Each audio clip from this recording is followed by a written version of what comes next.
of FSN Pittsburgh.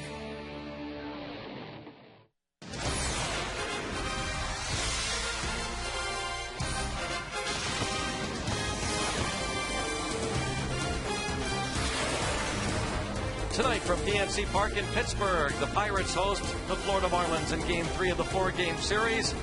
The Buccos' 10-game homestand continues on what would have been Roberto Clemente's 76th birthday. Along the banks of the Allegheny, the Pirates and the Florida Marlins have split the first 2 games of this series. Greg Brown along with Steve Blass, and really a contrast in these 2 ball games. Steve, the Pirates, the pitching, the offense in Game 1, winning 7-1, and not really good starting pitching last night from Zach Duke. No offense and being shut out 6-0. Yeah, and I think the bottom line of this whole thing was the difference in pitching, because the Pirates were able to beat up on Chris Volstad, but Ricky Nolasco, a different kind of a pitcher, a lot of power, a lot of great control.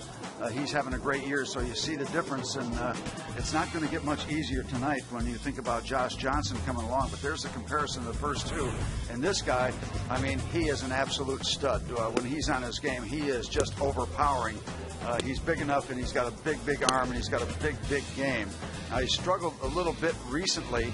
As you see, the last 5 starts, 0-2 with a ERA up around 5, but before the All-Star break, he was lights out, and perhaps as good as anybody in the National League. Well, I think perhaps as good as anybody in the National League the last 9 starts, and you don't know it because he hasn't won. He's 1-9 this season, but Ross Ohlendorf has pitched as well as anybody in baseball the last couple of months. He really deserves a lot better. He's 1-9, and you know the old phrase, he's much better than his record would indicate. Well, he really is much better recently than his record would indicate. He's throwing extremely well, and you hear that phrase too, lack of support. Well, if he'd have gotten some offensive support, he wouldn't be 1-9. He'd be a lot better.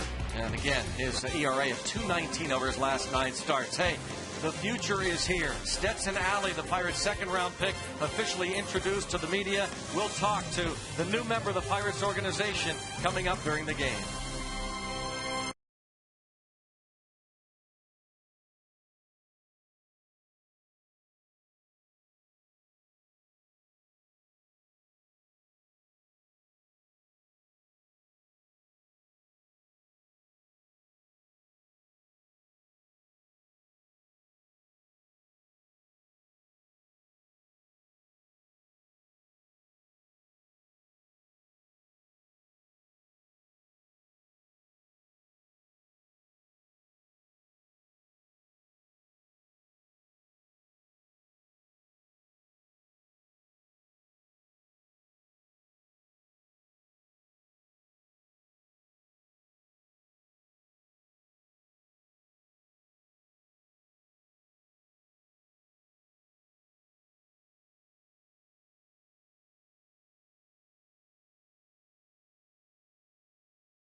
Pittsburgh Pirate.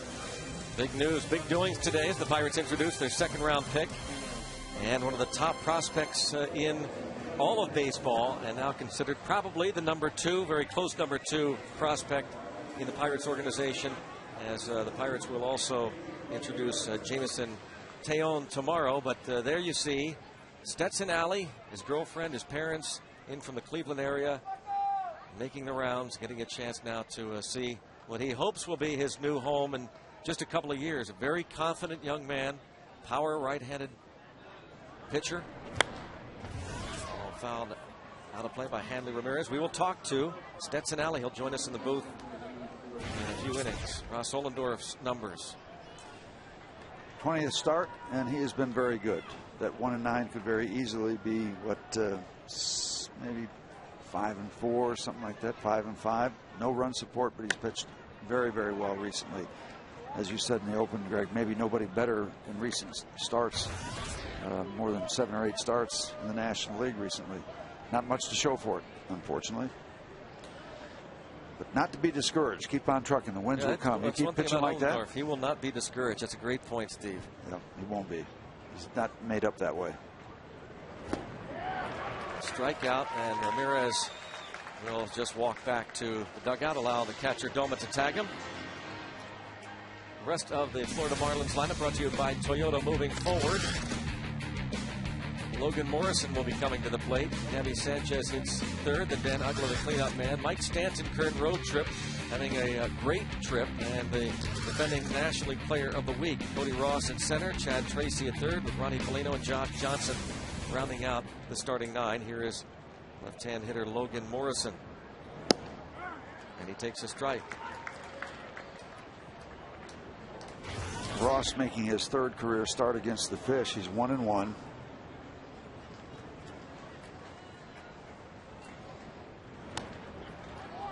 All fouled out of play. Comes out of the chute, throwing the ball 93 miles an hour on another gorgeous late summer evening. Just perfect for anything you want to do, and hope you're enjoying Pirate baseball. Hope we can say the same thing around 10 o'clock. Yep.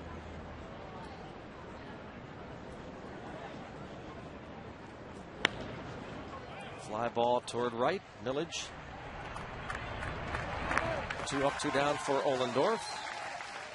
Here is the Pirates defense. In the outfield, it's Tabata, McCutchen, and Millage left to right. Pedro Alvarez and Reynolds Diaz is at short. Was against Cedeno, late scratch. Delwyn Young makes his 4th start at second. Garrett Jones at first. Ryan Doman behind the plate tonight, as John Russell tries to stack the deck with left-handed hitters. There is Ronnie Cedeno, again a late scratch. That shoulder impingement. And we'll have to wait and see if, and Neil Huntington said this on Sunday, that if it went deep into the week, they would have to consider the disabled list, because they continue without Cedeno in there to be short. Now, he appears to be getting closer to starting, and whether this is pure coincidence or not, the Pirates took off a man from their 40-man roster today, Chris Jakubowskis. Jakubowskis returning from the rehab, reinstated from the 60-day DL, but now outrighted him off the 40-man roster. Pedro Siriaco would need to be put on the 40-man roster. There's a line drive to right, caught, and it's 1-2-3 for Ohlendorf. A strikeout of Ramirez, a fly out of Morganson, a line out by Sanchez.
Pittsburgh is brought to you by PNC.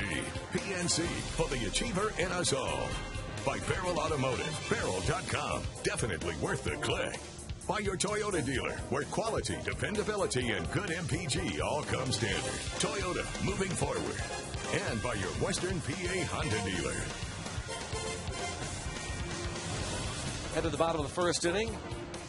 Pirates will be coming to the plate. Here's the lineup brought to you by Suzuki. It's Andrew McCutchen. Jose Tabata follows. Tabata, 2 hits last night, 21 multi-hit games this season. Then it's Garrett Jones, followed by Pedro Alvarez, Ryan Domet, Delwin Young, Lastings Millage, Martinez Diaz, and Ross Ollendorf. And we'll get a chance to see what's going on with Josh Johnson as you take a look at Andrew McCutchen leading off against this big man, 6'7", 250 pounds. Dynamite before the break, scuffling a little bit since. Overall numbers still very good. 10-5 ERA, 2.27.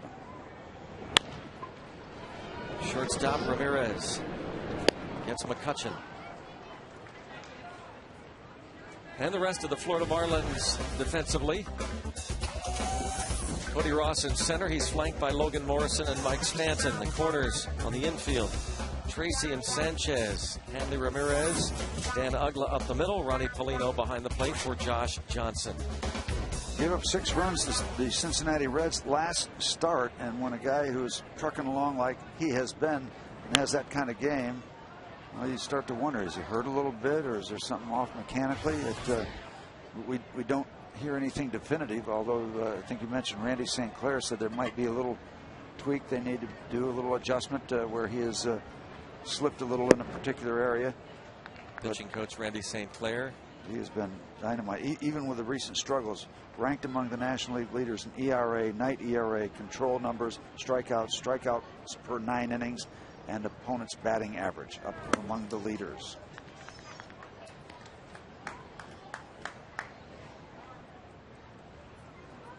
Fourth lowest on base percentage against.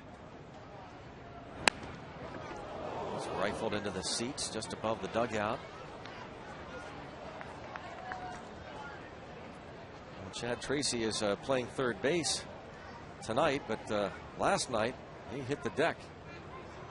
Down goes Frazier. I mean, he took off, just diving off that top step in the dugout. 2-2 on Tabata. Well, we certainly do expect to see a whole lot of pitching going on tonight, Greg. Yeah, let's not count on Johnson not being on his A game. There's a line drive deep to left field, and short hopping the wall over the head of Morrison. Tabata, a 1-out double. He has been amazing, Jose Tabata, with getting very little attention. This 21-year-old rookie. There have been very few balls that he hasn't hit hard since coming up to the major leagues. Jose Tabata last night could have been 4 for 4, let alone 2 for 4. One of the things you want to look at with this particular situation, Morrison goes back, but the ball is hit hard enough to have late carry. He got back. If that ball doesn't have the late carry, he might have a chance to catch up to it, but it kept on going. It was hit that well.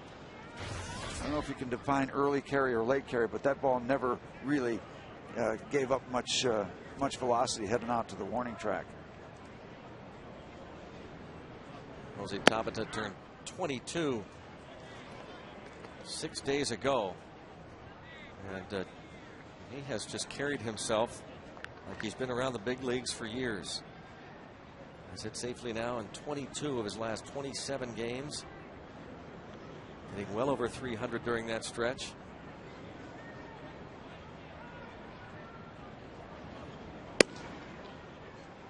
Another look at the ball that carried, as Steve said. You could really hear the crack of the bat. I mean, he just got it solid, so it had that early sailing, and then just the final carry, because Morrison is back there. If that ball doesn't have that kind of finish, he's got a chance to run it down, but it had that much carry, and that's impressive. That's power. Speaking of power, Mr. Josh Johnson 159 innings, 156 strikeouts, just 38 walks. He has been very, very good. He's also only given up 5 home runs. Why it was really kind of shocking to see a ball jump off anybody's bat with that much carry. You just saw Tabata's double. Last time out against the Reds, 3 2/3, 6 runs, 10 hits. And you saw the graphic. The last 3 starts, 13 earned runs given up in what some 17 innings. So there has been something. Just hitting a little flat spot late in the season. It could be. But you certainly assume nothing. I think one of the most alarming things, more so than the 6 runs given up, he didn't strike anybody out. Now, he wasn't out there very long, what, 3 2/3 innings? But still, for Johnson not to strike anybody out, that is alarming. Just got a piece, and as Steve said, Randy St. Clair said they thought they spotted a small mechanical flaw in his delivery. I think that mechanically he's doing just a couple of little things that are causing him to pull off the ball a little bit, where his command isn't as sharp as it's been in the past. There's a 1-2 punch there off the bat, off the mask. Ronnie Polino probably going out there and asking Johnson what time it is. Tom Hallion is the crew chief behind the plate. Ron Kolpa at first base, Lance Barksdale at second, Ed Rapuano at third.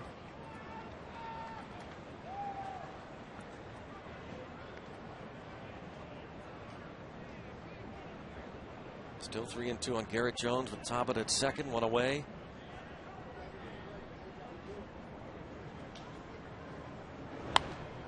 Another foul ball.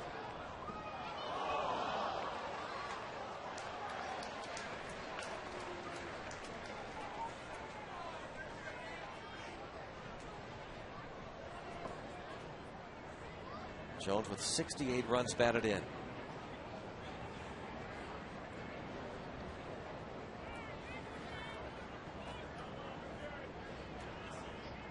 Josh Johnson, 2010 All-Star honors. Fly ball to left for Morrison.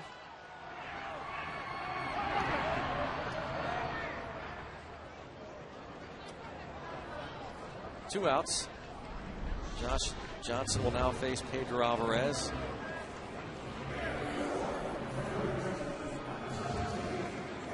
Logan Morrison making the routine play. One of the several rookies that have been playing for the Marlins. Another one in right field, Mike Stanton. What he's done recently, he's been on fire. And here's one right now on fire. This rookie, Pedro Alvarez. He's hit safely in 10 of his last 13. Well, this could be power against power. If he could run into one of these real good fastballs, it could be fun to watch. Oh, he doesn't catch up with that one. 93 miles an hour.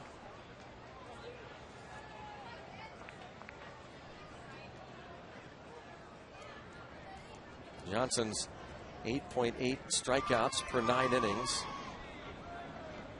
Good for 8th most in the National League. That 224 batting average against, 7th best.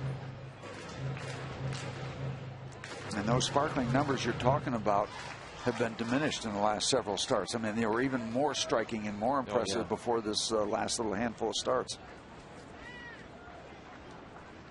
1 ball, 1 strike count. And now 1 2. The previous start against the Cardinals, he went 8 innings against the Redbirds, gave up a couple of runs on 5 hits, didn't walk a batter, struck out 5. Before that, against the Padres in San Diego, lasted just 5 2/3, gave up 5 runs on 7 hits, walked 4 and struck out 5.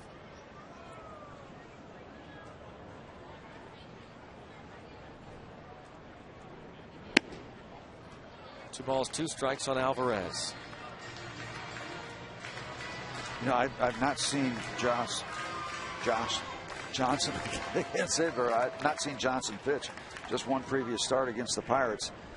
But watching, you can see the power. But I'll tell you, I was dazzled by Ricky Nolasco for the most of his start. Just misses. Yeah, Nolasco throwing the ball exactly where he wanted to. He had control of that ball game from pitch 1 until ran into the wall for whatever reason. It was pretty impressive work.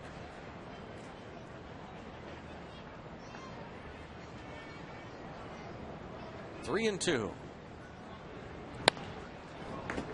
Bounces it foul. That remains full on Alvarez. 14 runs batted in over his last 13 games, batting at a .378 clip during the stretch.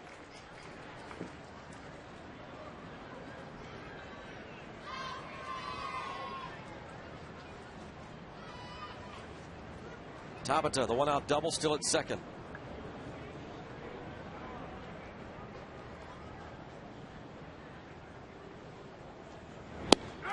Got him looking. 96 miles an hour. Pirates leave a man. Nothing after 1.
Just to enjoy this wonderful day.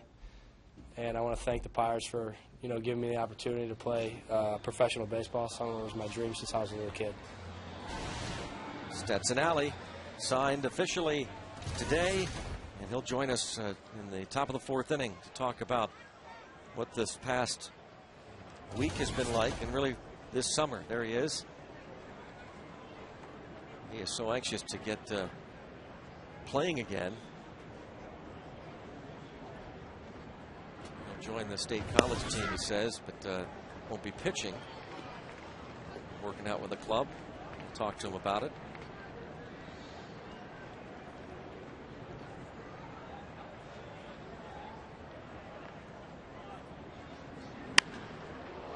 Dan Uggla turns on one and drives one way out of here. That was a bomb. Dan Uggla, 28 home runs. 1-0 Florida.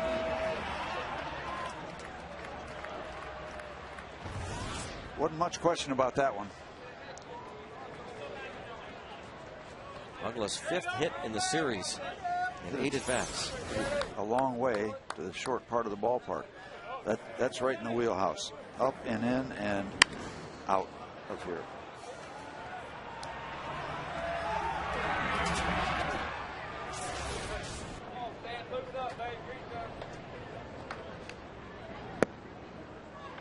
Ball 1 on Mike Stanton.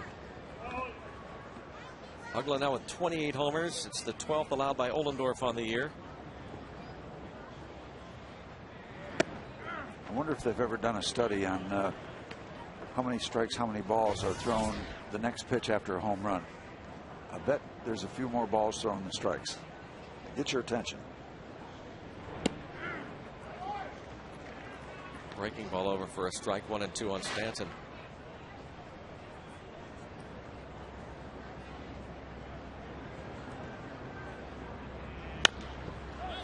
Shortstop Argenis Diaz.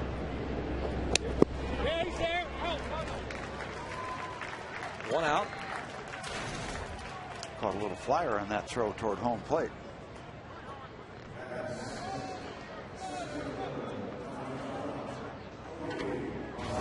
Cody Ross looking for his first hit of the series. 0 for 4 with a strikeout last night. Did walk in the first game of the series and went 0 for 3.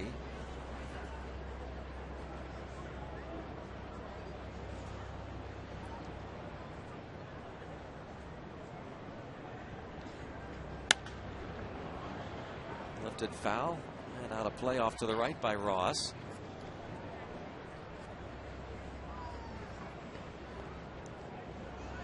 One of those rare players who bats right and throws left.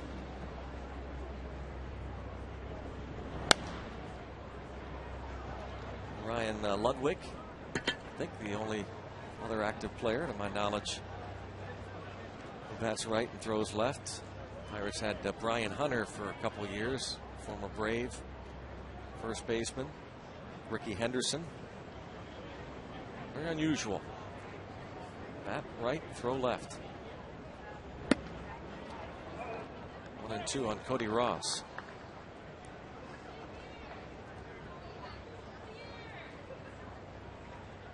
Marlins finishing up their road trip tomorrow. Ross, both Rosses would like to have that pitch back, a hanging curveball that Ollendorf got away with and Cody missed.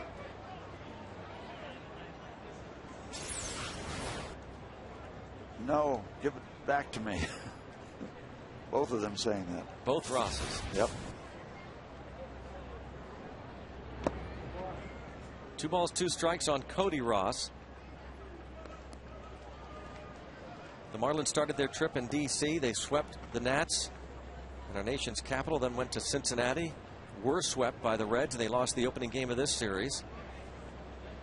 A rare PNC Park win for these fish. And bounce past the pitcher. There's Delwyn Young to retire Ross. Brings up Chad Tracy. He had an eventful night last night in the dugout. We made mention of this. Ball hit by Neil Walker sharply, and Tracy hit the deck. Dove off that top step. There you see him flying down there. Well, today they had some fun. They drew the outline. They taped it. The crime scene. Yeah.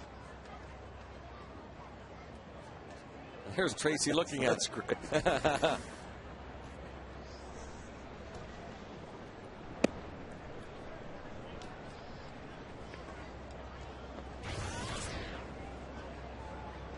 Chad Tracy's numbers just a 1 for 8 with the Florida Marlins.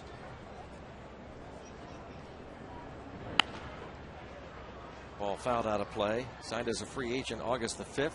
Started the year with the Cubs. Released July the 1st. Was hitting .250 with Chicago.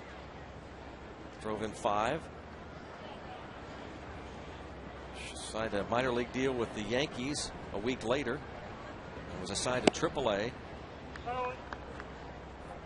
Played in only 18 games with the Scranton Wilkes-Barre Yankees.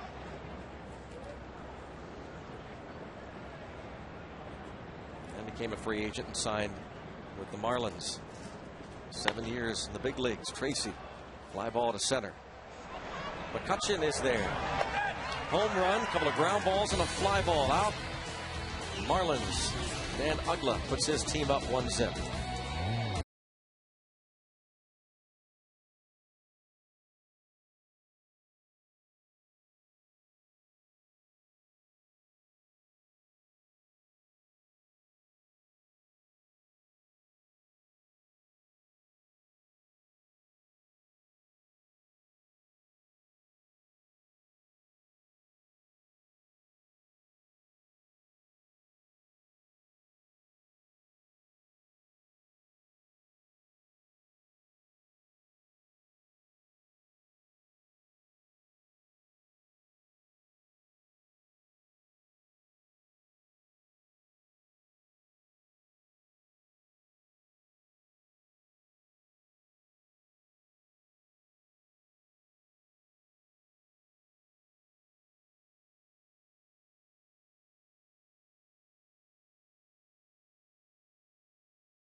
To MLB.tv tonight. See every Pirates game live or on demand on your computer.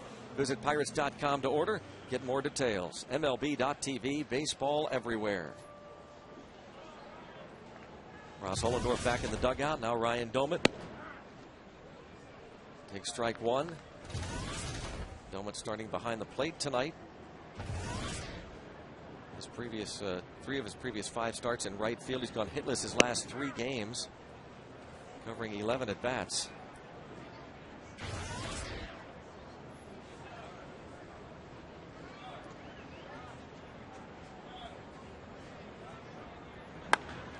Domit, a fly ball hit deep. Can it stay fair? Yeah. It is fair. Wow. A bomb from Domit. Heading toward the Allegheny, tied at 1. Crushed it. They're looking. They got baseball sniffing dogs trying to find that thing. A crusher.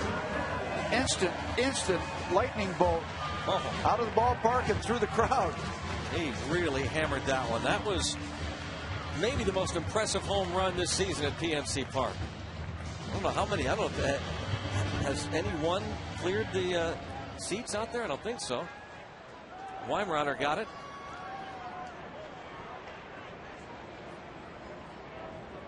Delwyn Young. Wow. Number 9 for Domit on the year to tie it at 1, and that is just the 6th allowed by Josh Johnson.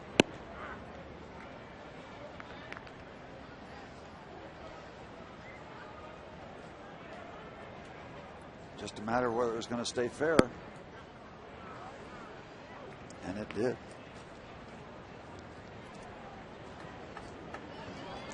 A couple of hits for the Pirates. Well hit double, an extremely well hit home run.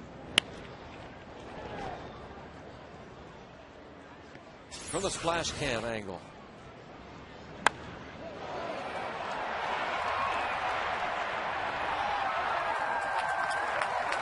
Hit the tree. Yeah, tree held it up, or else it's bouncing in the river, huh? Yeah, it's going to hit that concrete walkway.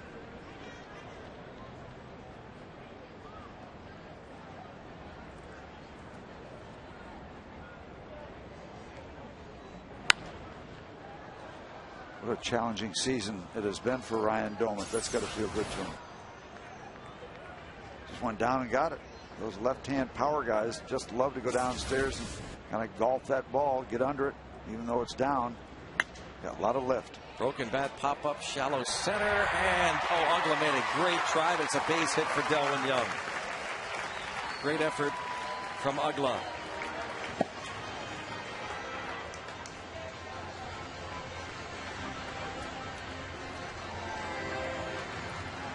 Checking to see if he's watching the scoreboard replay of it is what he's doing before he gets up.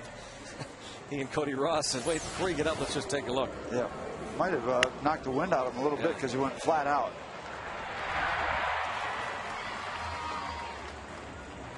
How close did I come? That close. AGH cam with the look ground level.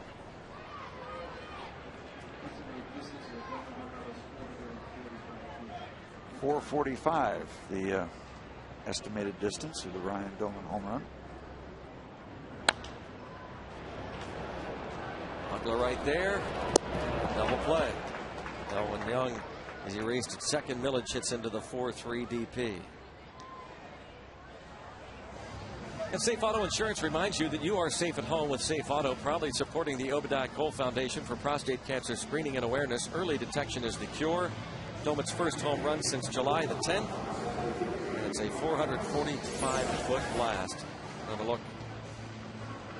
The ball leads.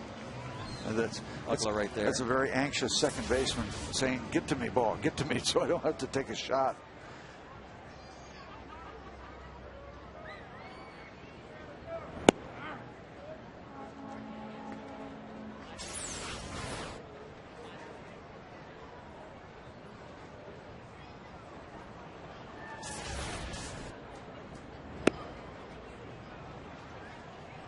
Diaz trying to bunt.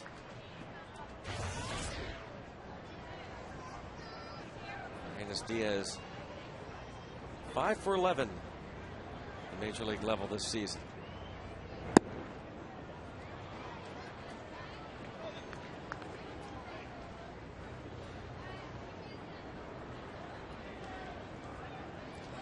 A couple bombs off the two stud pitchers. Another emphatic call, third strike. 1-1 ball game.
Provided it over the Clemente wall, over the section of seats toward the river. Cold Hard Blast brought to you by Coors Light, the world's most refreshing beer. You know, the more we look at that ball coming there and then bouncing off, if that tree is a little short or anything, that ball might get into the river on the fly. That might have carried enough, depending on how high it hit up on that tree. And that is got to get those impressive. trees out of there. Yeah, just got to get them out of there. Yep. Time to get them down. But, the only player to reach the river in the air, Darrell Ward, back in 2002 off Kip Wells. That one traveled 479 feet. As Steve said, the Doman home run, 445 feet, the estimated distance. Ball popped up off the bat of Ronnie Polino. Millage makes the catch. Yeah, I love the home run distance estimates. 479 instead of 480. Right. I mean, got to be precise here. Yeah, well. Right? Yeah, I guess. The 21-foot high wall in honor of Roberto Clemente, just 320 feet down the line. But Steve, you and I talked, I'll never forget, to Brian Giles when this park first opened about halfway into that season, and talked about with his swing, that short compact swing, that power left-hand hitter, we felt he'd hit a lot of home runs over that Clemente wall. And he said, you know, it's not easy to get that lift. 320 looks short, but you got to get that up 21 feet. That's right. How impressive is a blast like Doman's? Well, 21 feet, and then to clear the seating area. Yeah.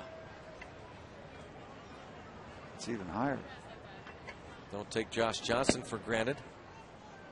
Pretty good hitting pitcher. 1 ball, 2 strikes.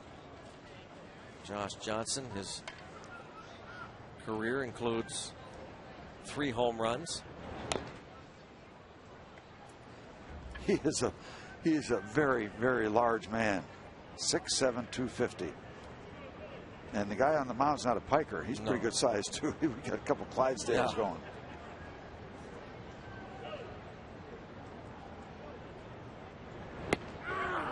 Got him. Tom Hallion is bringing him up. Emphatic. Darrell Ward, we mentioned it.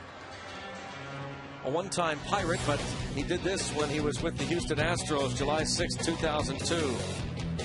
First home run into the Allegheny River on the fly. See how little those trees are?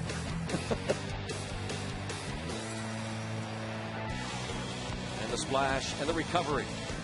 Well, see, there's no railing there. Guy tried to make a diving catch, and he did make a dive. Top of the order, Hanley Ramirez struck out to start this game. I don't want to get too far out of my element, but I've never understood why there's not a railing on that walkway. Kind of dangerous.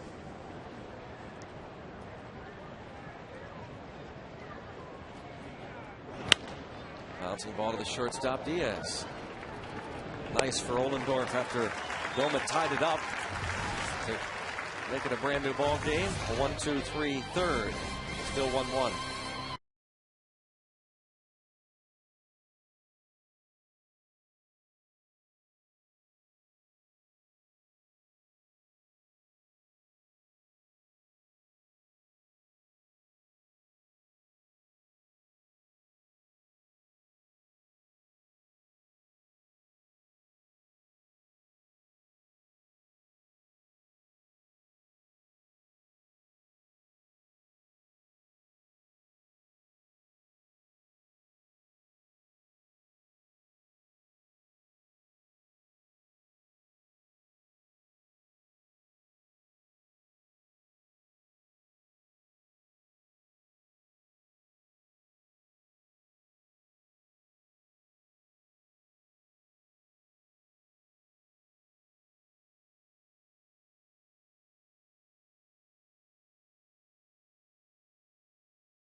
AT&T.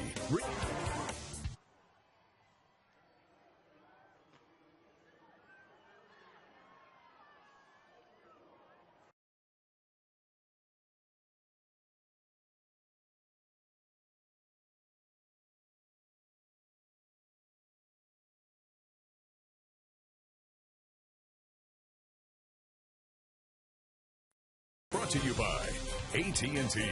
Rethink possible. And by Day Automotive. We're going to make your day. This day in Pirates history brought to you by our friends at Day Automotive. August 18th, 1975, Ralph Kiner becomes the 9th Pirate to be inducted into the Baseball Hall of Fame in Cooperstown. 10 years, 8 with the Pirates, 369 home runs, 1,015 RBIs, and a .398 on-base percentage for Ralph Kiner. Here's Ross Ohlendorf.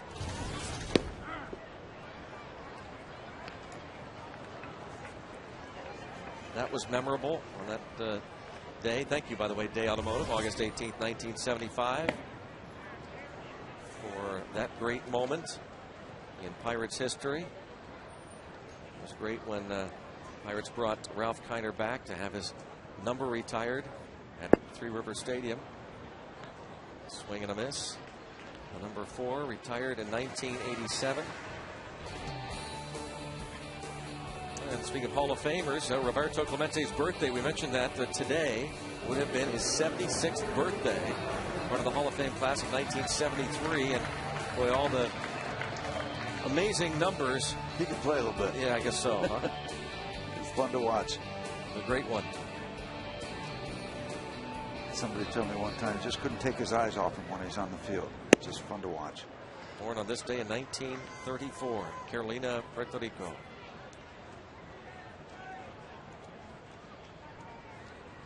The great one. Again, he would have been 76. His final year with the Pirates, 1972. Of course, killed in that tragic plane wreck December 31st, 1972. But on this day, in 1972, Steve Blass pitched a complete game at San Diego, 4-2. Just to show him we could win without him in the lineup. Blass went 19-8 that year with 11 complete games. He improved his record to 14-6 by beating the Padres on this day in 1972. Clemente had the day off. Bounce back to the mound on the 1-2 pitch. Right, tomorrow night, by the way, Paul Maholm starts against Sean West, and a couple of folks who were big contributors to Paul and Jessica Maholm's Gilda's Club event earlier this summer, the Strikeout Cancer event. They are visiting us in the television booth here at PNC Park. Karen and Chris Hardy. There's Paul Maholm. He'll start tomorrow night. And early happy birthday. Well, happy early 15th wedding anniversary to Brian and Karen Party. Yeah. Congratulations. Just hope everything holds together. You know, if it's an early wish, you know, for when the event actually happens, I'm sure it will. 1 ball, 1 strike to count. 2 down.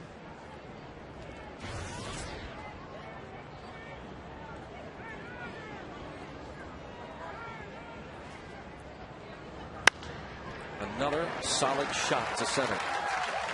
Tabata. Maholm tomorrow night against Sean West, the concluding game of the 4-game series. And Paul Maholm shows you the Paul P, or the Pirate P, that be the emblem on that T-shirt given away tomorrow night, courtesy of Allegheny General Hospital Sports Medicine. Go to pirates.com/T-shirt. Pirates T-shirts given away to all fans tomorrow night. T-shirt Thursday. Yeah, his T-shirt actually even matched his regular shirt there, I think. And there's a drive foul, but impressive nonetheless.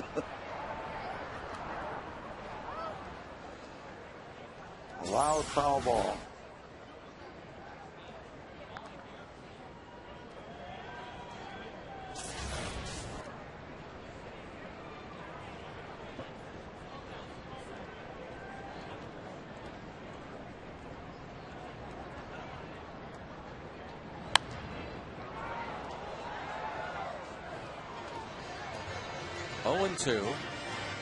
How quickly an at-bat can change from a possible 2-run home run to being in the hole 0-2.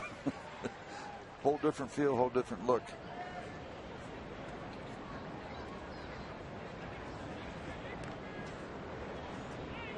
Tabata has a dozen steals in 18 attempts. Pirates have collected 4 hits off Josh Johnson, and he has thrown 52 pitches, so they're working him here.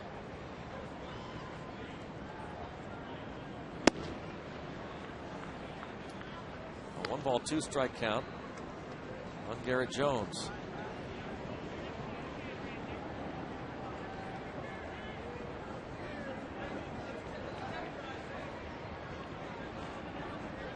Even though Josh Johnson underwent Tommy John surgery a couple of summers back, he tends to be one of those pitchers that will, because of all those strikeouts, he'll pitch deep into ball games most nights and throw a bunch of pitches. They don't get him out there after 100. He's been out there 121.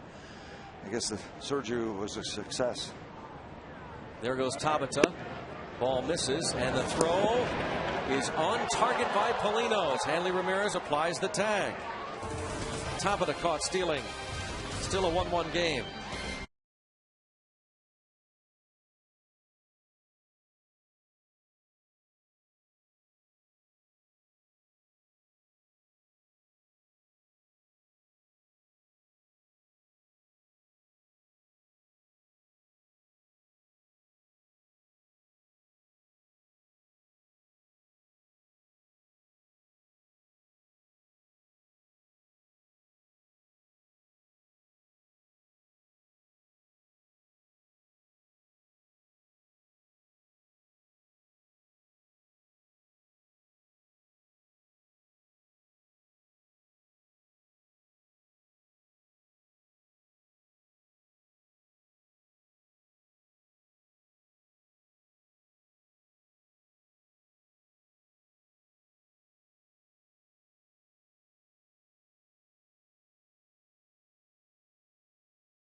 high-quality character, work ethic, passion, commitment, and he comes from an outstanding family that I actually have history with going back about 8 years. So it's a proud day for the Pirates to welcome Stetson Allie to the organization. We're talking about that at the outset of the telecast, that it is a proud day for the Pirates as they introduce officially Stetson Allie from the Cleveland area. Neil Huntington introducing him, and we're pleased to be joined by the new member of the Pirates organization. I asked you on the radio side, Stetson, about what this whole week has been like, and you pointed out about this whole summer has been really tough on you. For the first time, you're not playing baseball. Yeah, you know, it was rough because every summer I am playing baseball, and not talking to the Pirates the first, month or two of the whole process, and then finally hearing them on the last day, it was a little rough, not knowing what I was going to do, go to college or play for the Pirates, and, finally signing today and getting to know that I'm going to be here hopefully in a couple of years is pretty exciting for me and my family. What a great day. Now what happens after you leave Pittsburgh? Tomorrow I fly out or drive to State College, State College, and I'm there for I think only a couple of weeks, and then I'm not really sure what I do after that. And play that by ear as it goes along. Yep. Will your family go up there with you and spend some time at State College? I'm sure for the first week or two they're going to go there and want to watch and see what I do, especially my dad, and watch what I'm going to do every day because my dad's a big baseball fan and he's going to want to be in on the whole thing and everything. So we're both excited. Now, for the first time, you've pitched against high school competition. Now you're going to jump in the water at some point and be pitching against some of the real dominant high school hitters that have come through and college hitters. It's going to be a different kind of lineup look that you're going to be facing at some point. Are you looking forward to that? Oh, I can't wait. I love a challenge. I mean, even in high school, sometimes I was given a challenge because it's metal bats and all that. But to be, play in a professional, complex and everything else and face the best hitters and everything like that is going to be a real challenge, and I love that. Now, everybody's been talking about the fastball. It's so impressive. Tell us about what else you throw. I throw a slider and a changeup, but my changeup's probably, a work in progress. What do you think of this ballpark, by the way? You're looking forward to pitching here, aren't you? Yeah, well, up here it's a lot nicer than it is down there, but... it's quite a view from up here. Yeah, it's a great ballpark. It's still just 60 feet 6 inches, though, when you get down there. Yep. Now, was there any consideration of you doing some pitching up at State College, or is it just an acclimation process? It's more of an acclimation process, get on a throwing program and start a routine that I'm going to be doing the rest of my life and stuff like that, and getting adapted to, the professional standpoint of baseball and everything. Joined by Stetson Allie. Ground ball left side. Alvarez cuts it off. Can he get him? Yes. Oh, is that pretty? You'd like to have that playing back here, wouldn't you? Watch again as Alvarez snatches it. Yeah, every pitcher loves this. The commitment to make the play. And it might not be made if he doesn't get to it.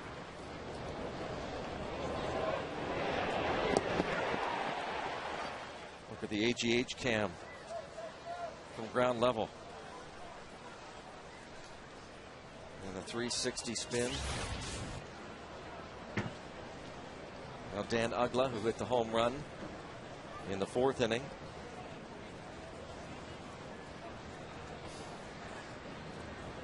Well, in a hurry, Stetson, we're with Stetson Allie, who officially signed today with the Pirates.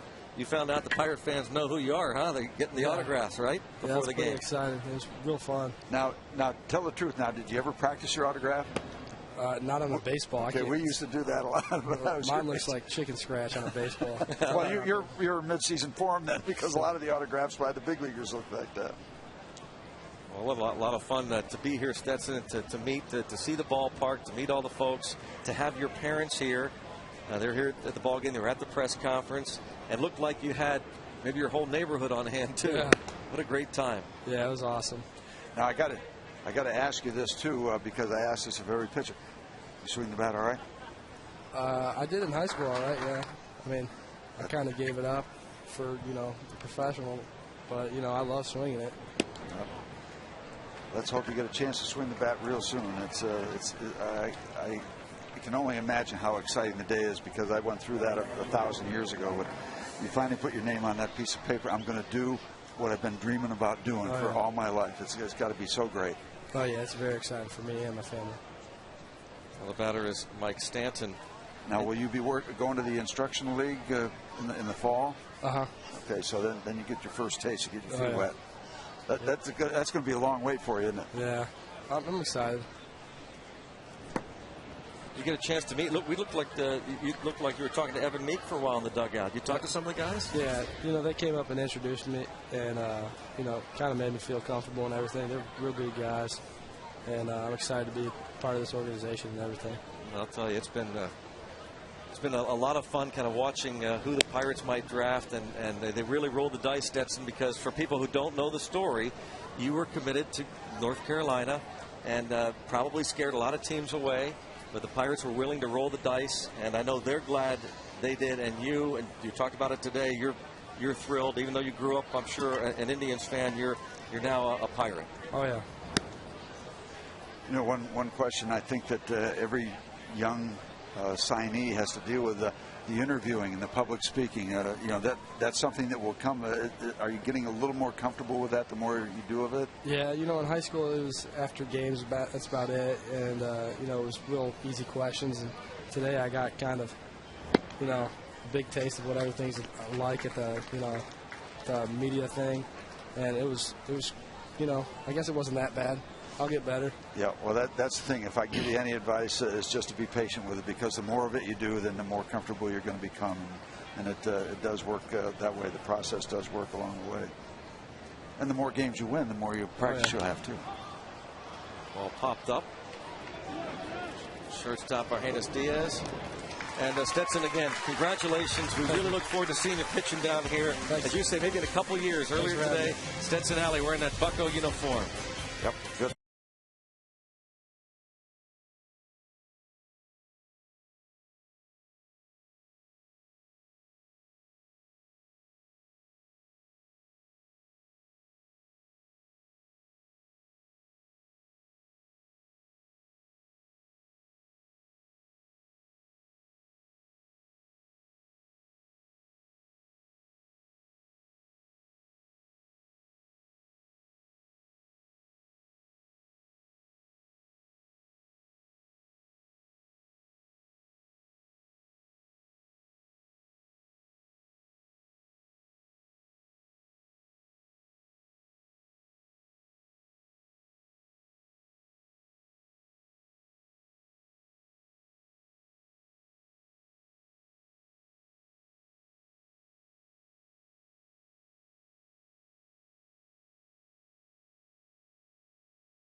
Again, our thanks to Stetson Allie, new member of the Pirates organization. What a whirlwind it's been for him. He found out Monday morning at the airport in Houston. He got the call from his dad that he was a Pirate. I asked him today, Steve, about where he got the name Stetson. He didn't know. But he's kind of young when he gave it to him. I asked his father, and it comes from the Stetson hats. He said his dad told me that he used to wear the Stetson cowboy hats, and he even has a bronze Stetson cowboy hat on Stetson Allie's mantle at home, which just popped up. And Oh, the drop, and Garrett Jones wasn't conceding anything, so he goes to second base. Thank you very, very much. Wow, a gift coming down from the heavens. Stanton with the drop. And looked at it the whole way. Hit the heel of the glove. How do you do?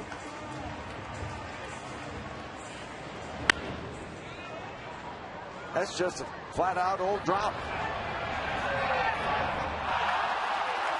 Garrett turns it on and gets into second.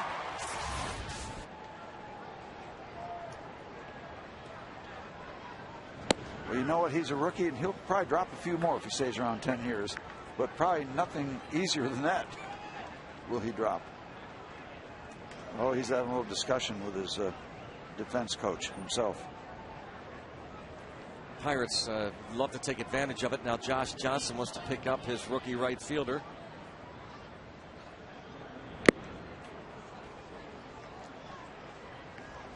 And he's got a chance to take step one right now. He's got Pedro in the hole.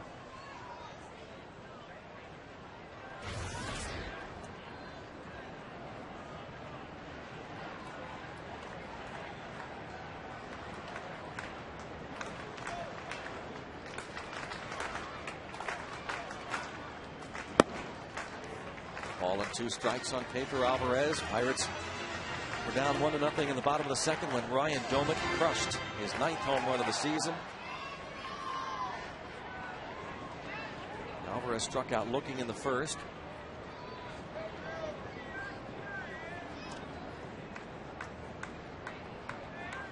And he strikes out looking again here in the 4th inning.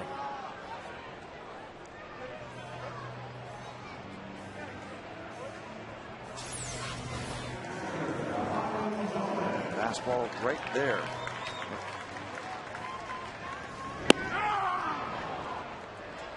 I think Tom Howell's going to pull something. In case there's any doubt, that was a strike.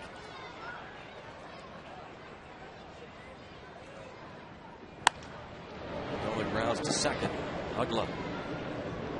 2 outs. Check out the AT&T Mobility Trivia question brought to you by AT&T. Rethink possible. Josh Johnson set a franchise record this season.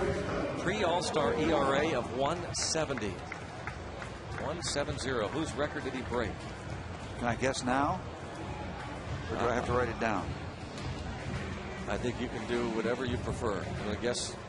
There it is. Your guess is? You see it right there. I wrote it down. I'm the only one that sees it, though, you see. Yeah, well, you didn't say I could say it out loud. I just thought for the viewers that they might be interested in what your guess might be. That's all. Well, I'll hold it up then.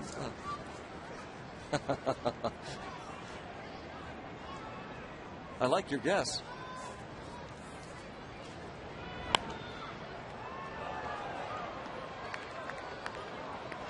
You got. You're gonna write that down and as light a pencil as he can. See it? There it is. There's his answer. There you go. Right there. It says Kevin Brown. All right. Boy, Tim's a lot easier to work with. I'll tell you. You got a telestrator you could have used. Shortstop. 6-3 on the putout after the leadoff air. It doesn't hurt. We'll find out what Steve Blass is.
Great stuff from the AGH cam so far tonight.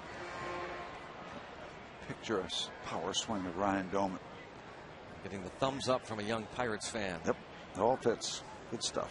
Ohlendorf facing Ross, Tracy, Paulino. 6, 7, 8 men in the order. The one hit he gave up, the home run to Ugla.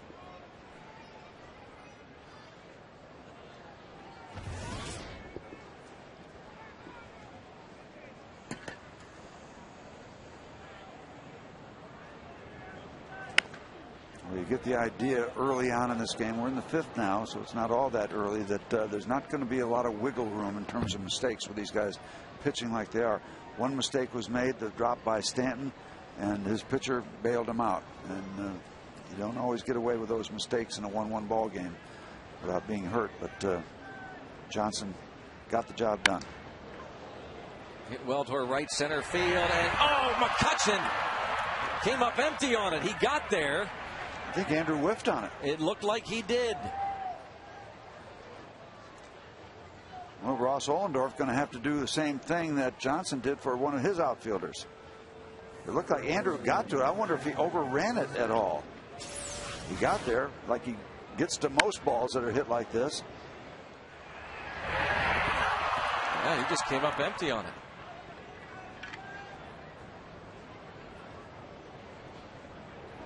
Got it measured, looking at it, locked in. Just had the glove in the wrong spot. All right, Ross, your turn to bail your man out. But not going to have have a base hit. This will give them the lead. Chad Tracy singles in Ross. 2-1.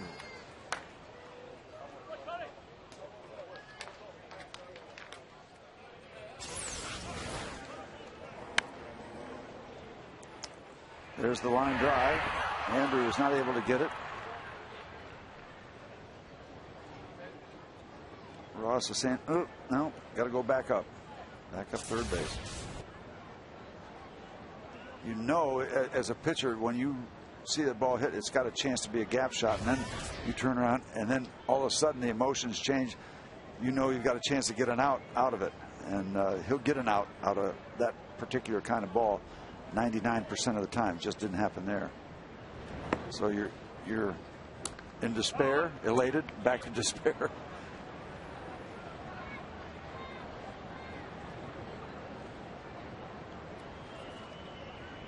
Paulino flied to right in the 3rd. Certainly a double play candidate.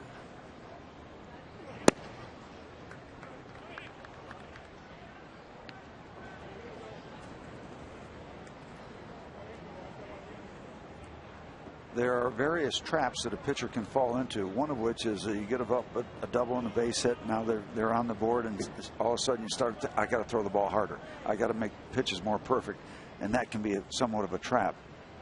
And you hope that Ross doesn't fall into it, and that's an important pitch for him right there. Come back and get in this count. You don't want Johnson up there with a chance to sacrifice and nobody out, and then on first and second.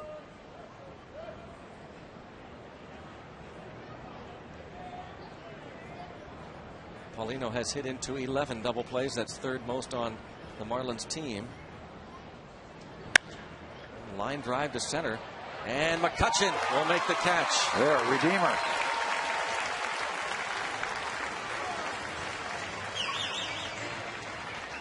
Broke nicely on that ball.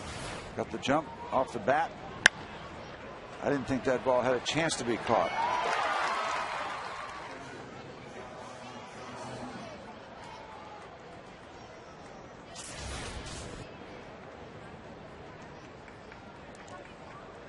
AT&T trivia question. Josh Johnson set a franchise record this season.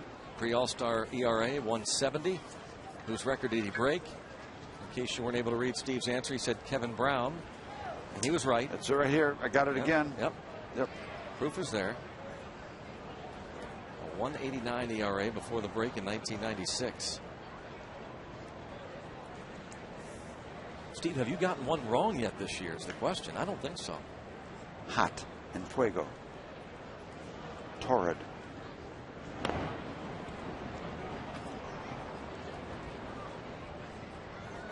0-1 on Johnson. 4 sacrifice bunts this season. So now you get that out from Polino. Now the sacrifice bunt, even if it represents the second out, you don't want it to have to give just the first out and have runners on second and third. So now if he gets the job done, you're still in pretty decent shape. It's out number 2.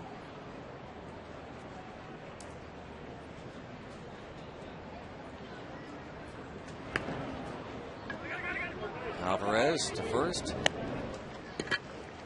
Sacrifice goes 5-3. 2 outs, and now it's Hanley Ramirez. Our AGH injury update. Andrew Lambeau sprained his AC joint in the shoulder during a collision with the wall, day to day.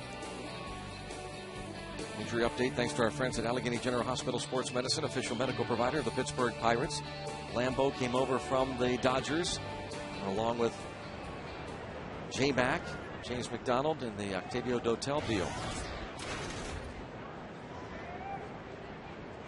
Ramirez has struck out and grounded to short.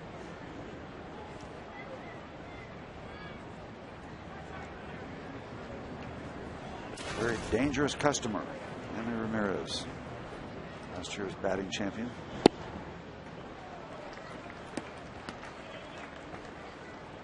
All the talent in the world, this man. Signed a 6-year contract extension in 2008 that'll pay him $70 million through the 2014 season.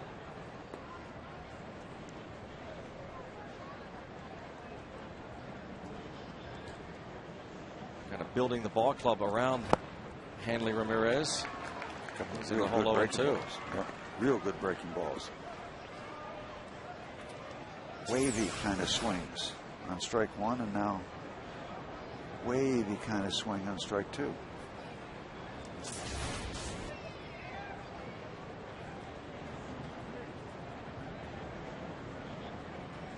Edwin Rodriguez managing the fish these days. Stay away. Yep, they're going to try to stay away. Yep, nicely done, Ross.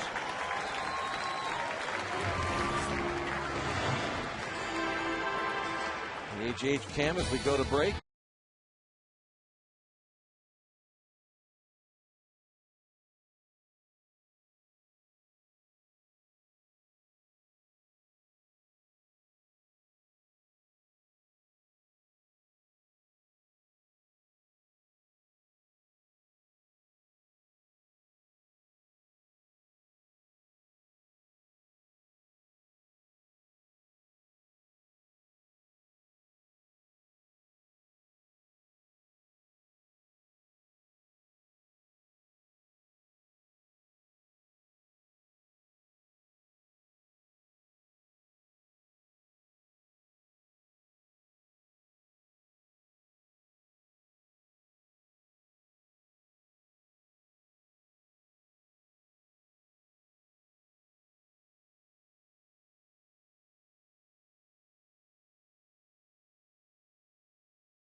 Trails 2-1 against Josh Johnson. Lastings Millage starts the bottom of the 5th. Another shot. A double play. Seen more catchers take shots off the mask this year.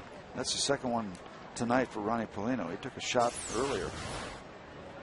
That was a good one. Direct hit. Yeah.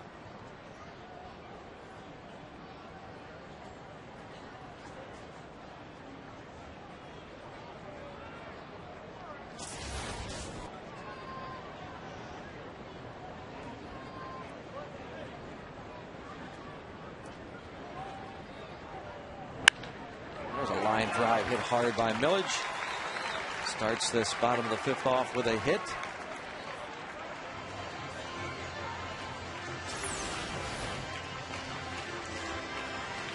There's the breaking ball, nothing cheap about it. It's the middle of the baseball and gets himself a knock.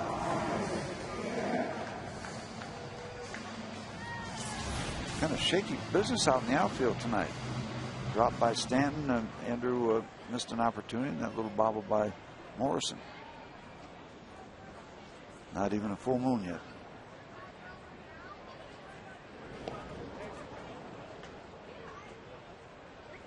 And fairly decent quickness by Johnson over to first base to get the attention of Lastings Millage.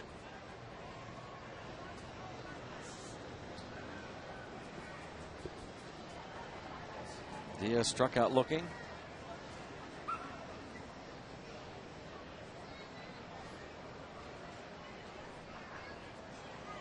Bluff start by Millage.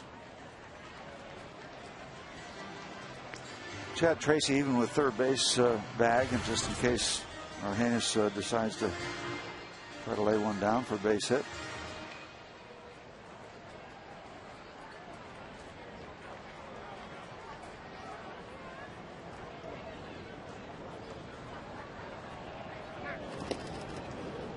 Tabata has been thrown out trying to steal tonight. I don't know whether the Pirates are thinking about trying to move Millage here. I think Polino threw somebody out last night. Yeah, he did. And he's up over, well over 35, or right around 35%, which is a good percentage. With Johnson on the mound this season, 13 steals and 19 attempts. And now 1 ball and 1 strike.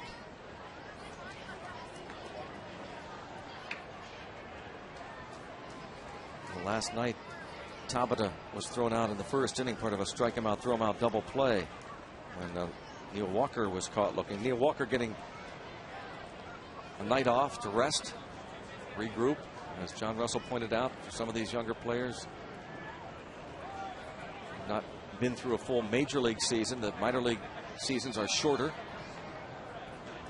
What was that like for you, Steve, when you went to the big leagues for the first time? Talking about the shorter minor league seasons. Is that quite an adjustment? I never gave it a thought, and I'll be very honest. I'm not being cynical. You're in that big league atmosphere. I don't know whether it's adrenaline or just the fact that just doing exactly what you want to be doing.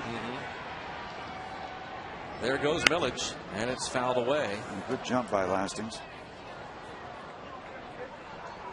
I would think, you know, they talk about innings for a pitcher, but I would think for a position player that might be a different feel, that grind of every day. As a pitcher, you know, there are days that you're not involved, so that might be a different perspective on it. I can see the grind of a position guy, you know, being a factor. But then the other factor too, if you happen to be in a division race or a pennant race, well, yeah, come on, let's keep on playing. Right. It's a great month of September when you're involved. It's just a fabulous time. I mean, the time of year is great.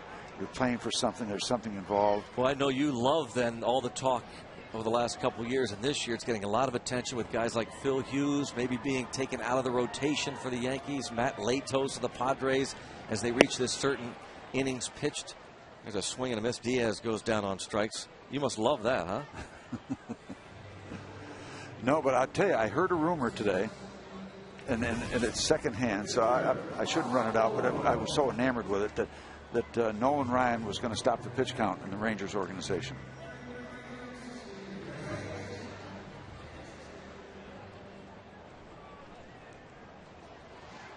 So that was interesting. Nolan Ryan thinking. I heard secondhand a rumor just from a fan that he was going to stop the pitch count in the Rangers organization. Oh yeah, he talked about that about a year ago. Ball bunted up the first base side as Ohlendorf gets the job done.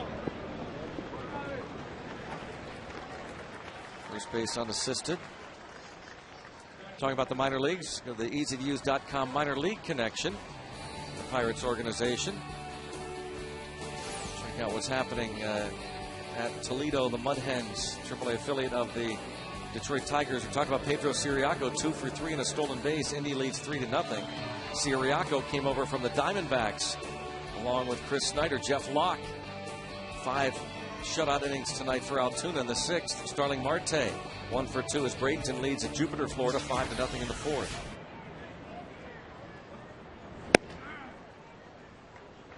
Pedro Siriaco, as we said, maybe it's nothing that today they happen to take off a man from their 40-man roster, and on Sunday, Neil Huntington said that it wouldn't be ideal if Pedro Siriaco would come up from the minors to replace Cedeno if they decided to place him on the disabled list.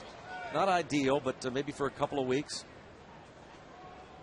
Certainly would be interesting, but they would have to place Siriaco on the 40-man, of course, before they brought him to the major league. So one may have nothing to do with the other, but it's interesting that that took place today, that Chris Jakabauskas taken off the 40-man. 1 ball, 2 strikes on McCutchen. Bottom of the 5th inning, and I think Mr. Johnson's around 75 pitches, which is not alarming.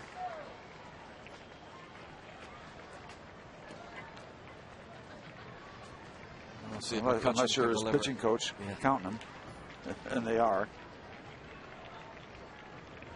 Who was the pitcher? They talked yesterday about the pitcher and the manager, about how they may pull him from the rotation, even at the cost of getting to the playoffs. And I don't think it was Mike Leake. But the pitcher said, they're thinking about me long term, and the manager said, and I understand that part of it, but when you have a chance to reach the playoffs and you're going to pull the guy, I can't even respond. It's incredible. I can't even respond. Beyond, we're going to save him for the future. Well, the future is now. Yeah, you got a chance to reach the playoffs and go places. Ball bounced fair, and a high throw, but safe, or rather out call at first base. Play goes 5-3 as Sanchez kept his foot on the bag. Pirates strand 1.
Well, they do. Mike Stan drops it. And that's tonight's Freeze Can, brought to you by Coors Light, the world's most refreshing beer. They did charge him an error, didn't they?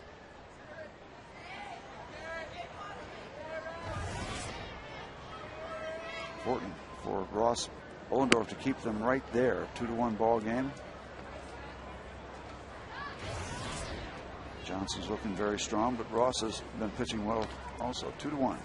Bottom, top half of the 6th inning. Bounce to first. Jones keeps it himself.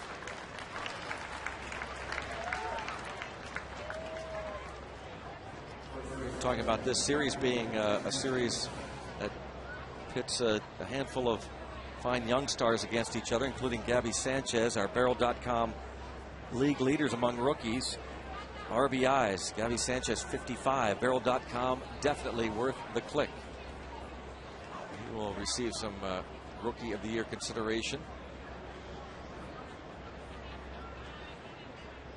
You look up and down the offensive categories, and you'll find a couple or three Marlins, 2 or 3 Pirates in the top 10, including in batting average, and Neil Walker and Jose Tabata in the top 10 among rookies and hitting. Sanchez and his teammate Mike Stanton.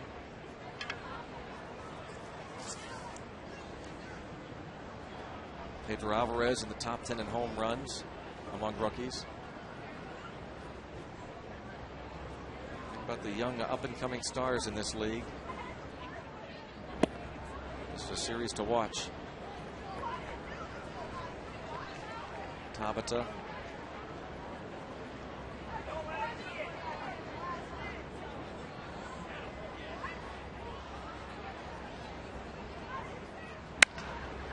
Hard to center. McCutchen, line drive. He got back there quickly.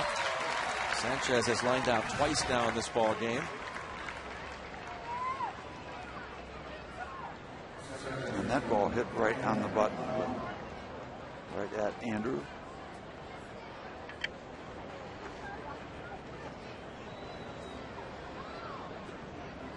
Once again, Ross pitching well. Once again, Ross not getting much offensive help.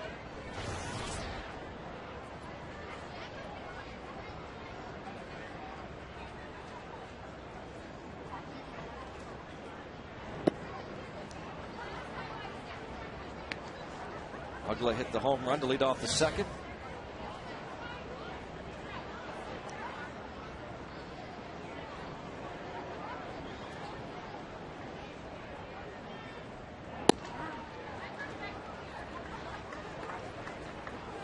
One ball, one strike count.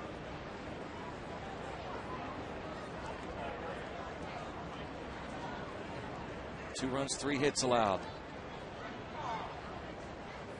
He's had 2 1-2-3 innings. And ahead of the count now. 1-2 on Ugla.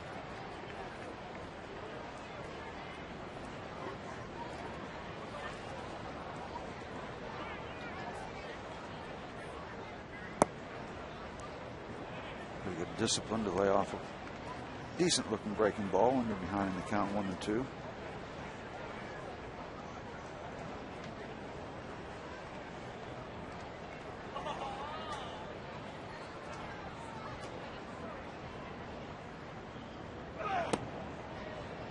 Three and 2 on Dan Ugla. A home run to lead off the second, a walk in the fourth.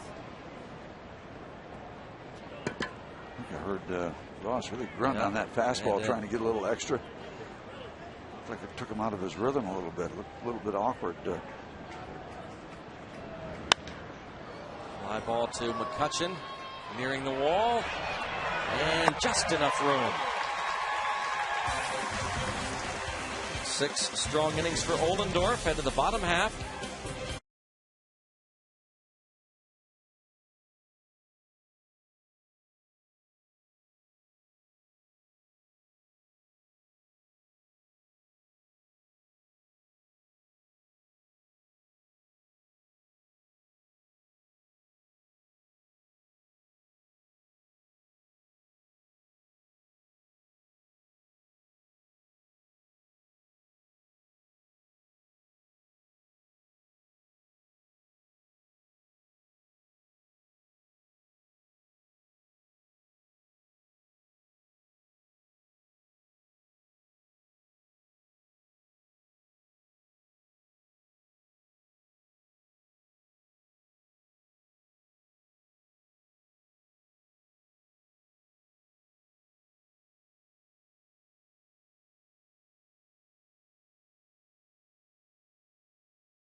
Jose Tabata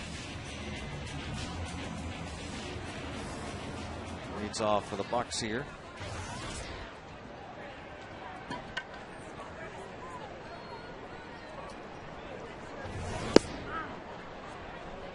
Two hits tonight. Whatever that was, it was nasty downstairs. Not the fastball, but sharp break, splitter, and a breaking ball.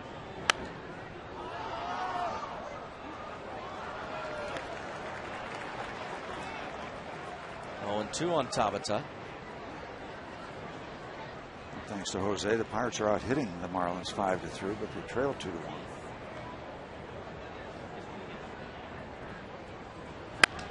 How about him? One of the game's toughest pitchers, Josh Johnson. He has 3 hits against him.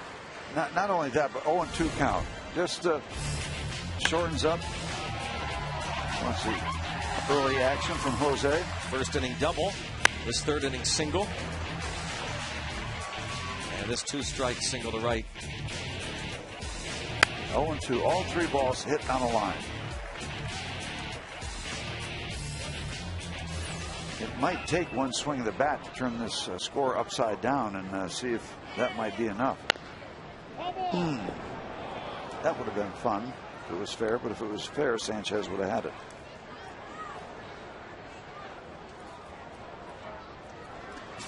Take a look at a good-looking swing. 0-2 count. You have to be a little defensive. Pitch out away. Right there. Head right down in there. That's a little hitting clinic right there. Might be close to page 1 of the hitter's handbook.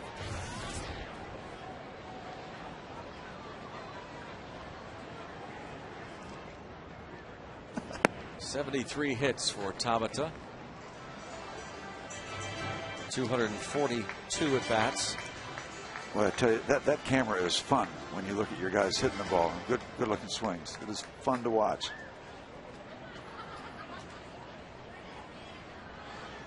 One ball, 1 strike on Garrett Jones. 2-1 count. Well, the last time in not a similar situation, but there's 2 outs, Tabata on first, and they sent him, or he sent himself and got thrown out with Garrett Jones at home plate.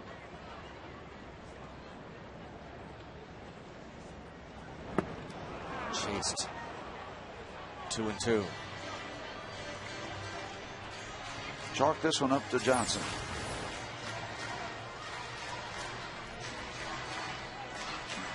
Garrett fooled badly on that one. We still got 1 left. And which you always holler at your batter. Hey, you got 1 left. Come on now, make it count.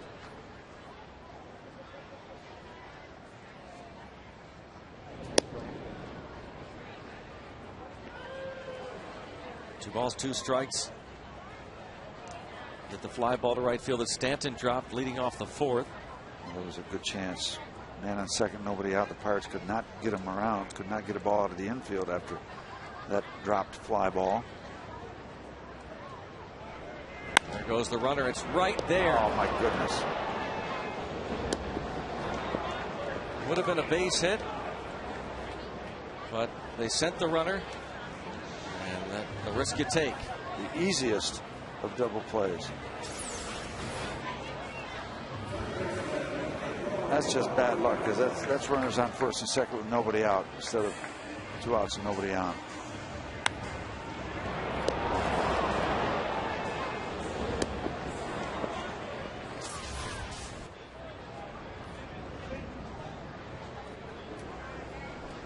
Breaks of the game, rub of the green, however you want to call it.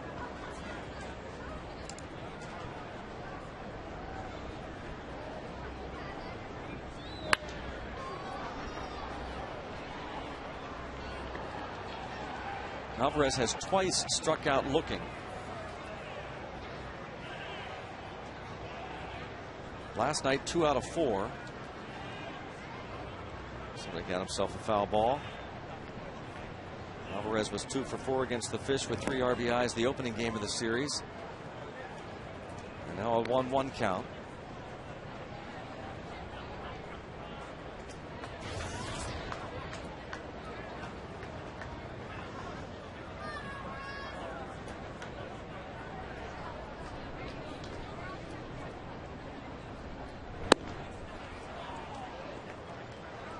Johnson ahead of the count, 1-2.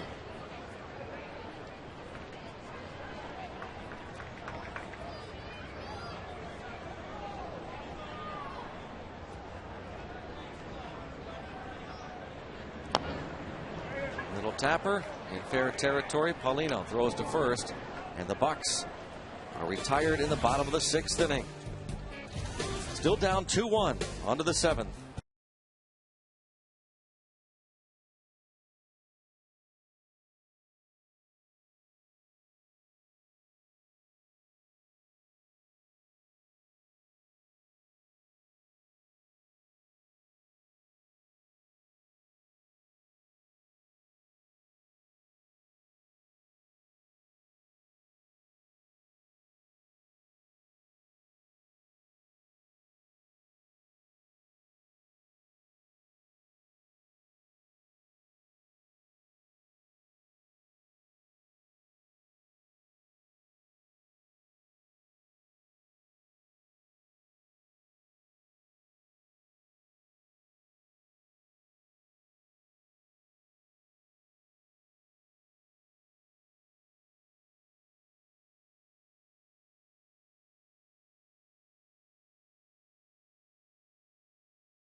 Courtesy of Nepper Press. Collectible poster featuring Andrew McCutchen, Pedro Alvarez, Jose Tabata, Neil Walker. Now you see them.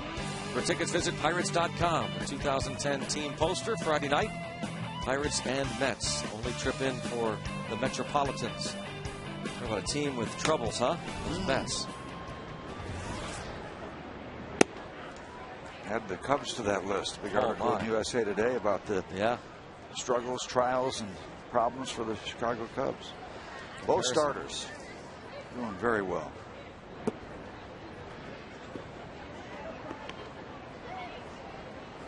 Through 6 innings.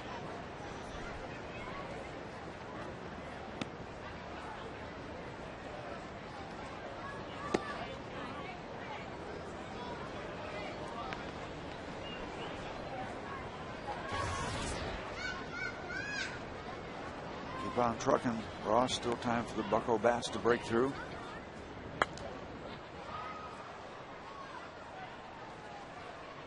2-2 on Stanton. Bounce it to short, a pop to short.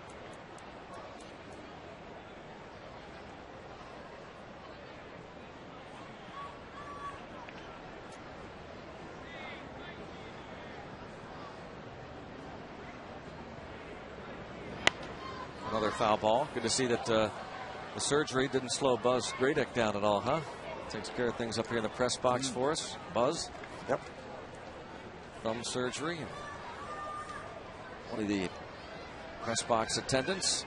Always smiling. Yep. Always has that thumb up. Yeah. Got him in trouble.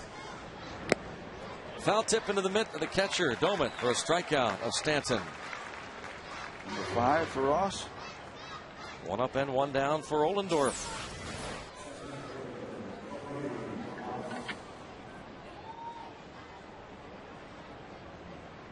Well, not downstairs where he'd like, but gets him to swing through it. All's well that ends well. Yet again, another fine start by Ross Ohlendorf. We really could have 6 or 7 more wins. He's got 1. Everybody knows that, and you can't take that away. That's the record that exists, but got some help. He could have 7 or 8 wins right now. He's got 1. He's working just as hard to try to get number 2. Fielded by Pedro Alvarez. Ross lines out to third. That's why they call it the hot corner. Whack, whack, and that's slowed down.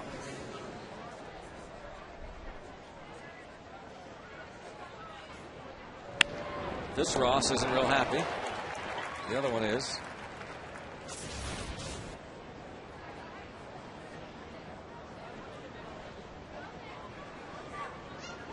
Chad Tracy singled in the run in the fifth to give the Marlins the lead 2-1.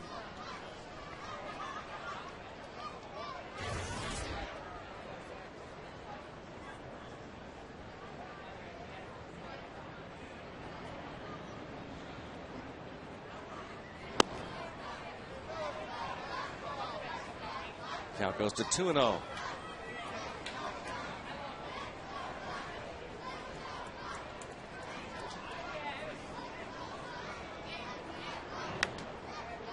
Pop up left side, Alvarez.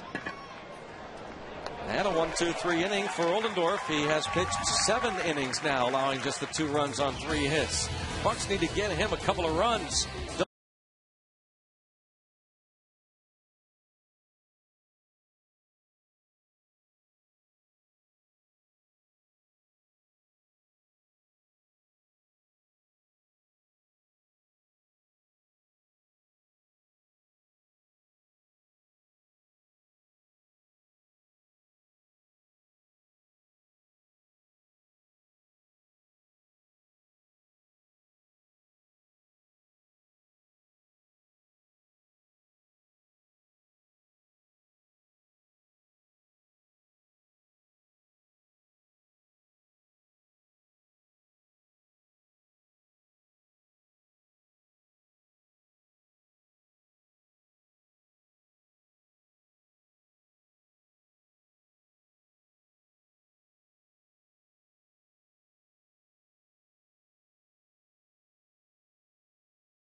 To the bottom of the 7th inning. Ryan Domit homered to start the 2nd. Might have to do it again.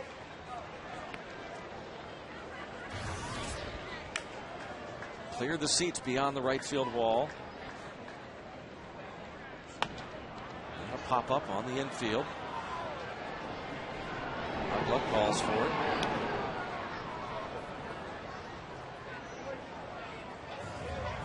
One up and one down.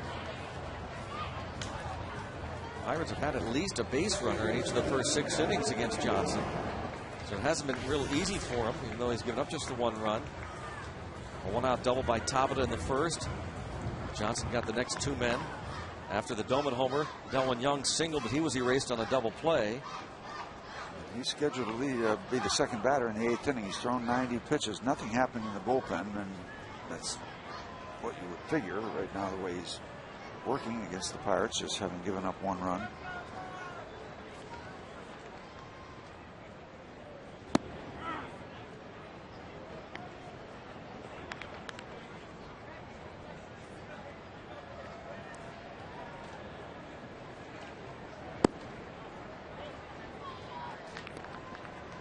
One ball, 1 strike.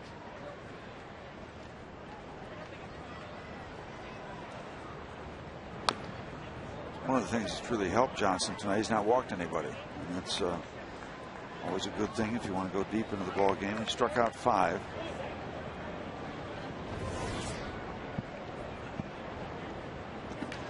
26-year-old right-hander Josh Johnson. Now the count 2-2.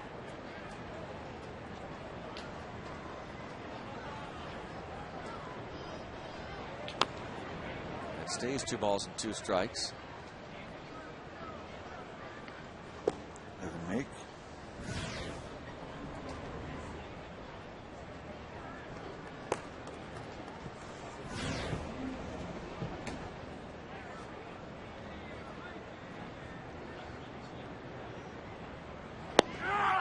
Got him looking.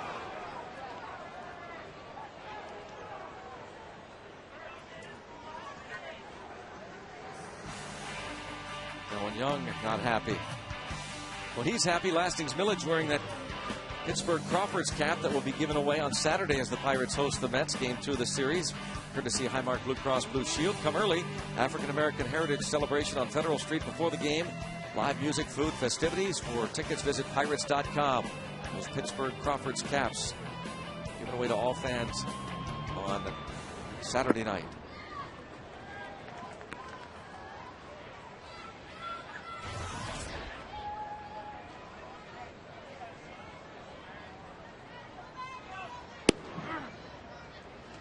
Millage 1 for 2.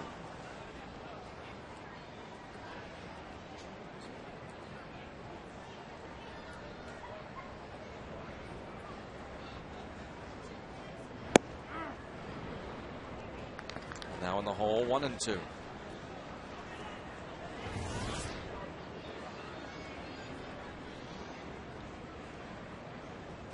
The magic number. As we said, that doesn't affect him as much as it does so many other pitchers in this league. He's strong enough, certainly the way he's put together. Going to pop up. Going to have a 1-2-3 inning. As Millage pops up, and the Pirates go quickly. 1-2-3.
That made you smile.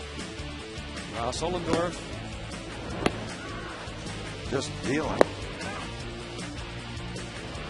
He's doing it with a lot of breaking balls, mixing it with the fastball, but I think he's had a very effective slider tonight. A 1-2-3 7th inning for him.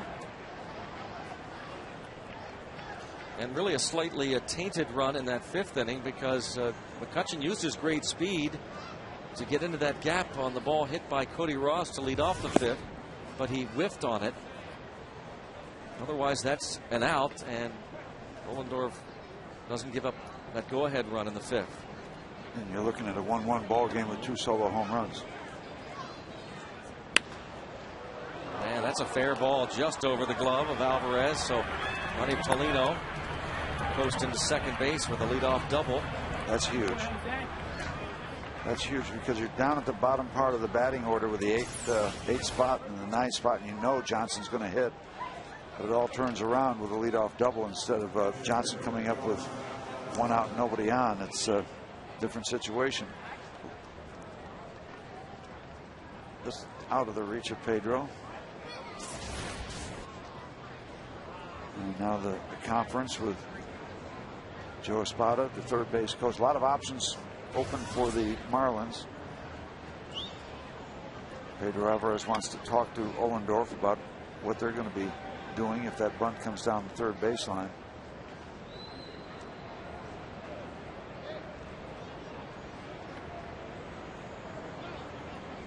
Sacrificed his last time up. All-out commitment defensively from the Pirates, and they want to rethink this perhaps. Pedro goes over some more signals, or Ross is not quite sure. Man on second, there'll be a series of signs from Ryan Doman. Pirates play this straight, or do they put the wheel on here? Had a wheel on of sorts. Bunt was too good. 2-4 on the sacrifice. The Pirates doing the wheel play, but the ball is bunted perfectly out in front of home plate, no man's land, nothing for Ryan to do but throw it to first base. You can't do it any better from a Marlins standpoint than that. And you figure they're crashing in from the corners. The last guy to be able to move to home plate is the pitcher. So he bunted it softly toward the pitcher and got it done with no problem.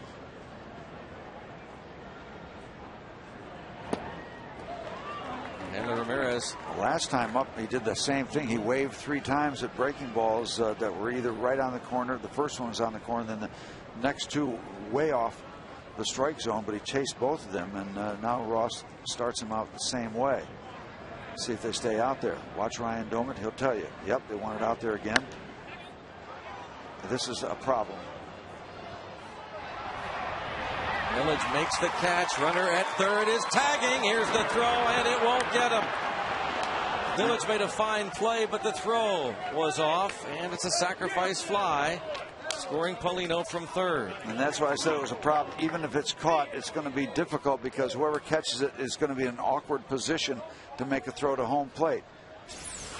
Lasting's probably had the best angle, but he has a long, long trip as he comes across the foul line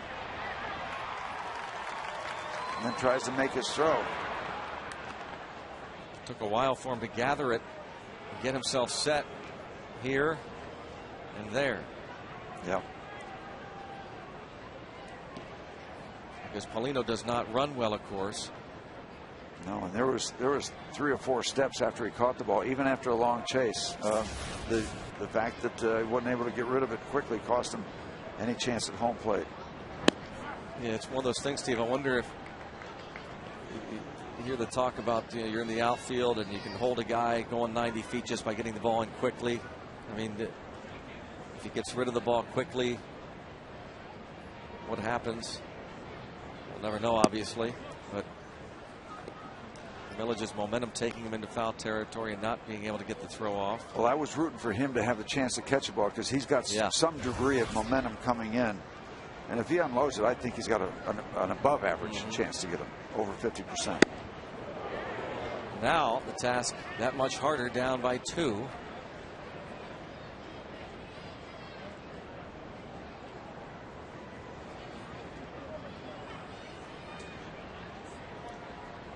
And everybody in the Marlins bullpen relaxing comfortably for the time being.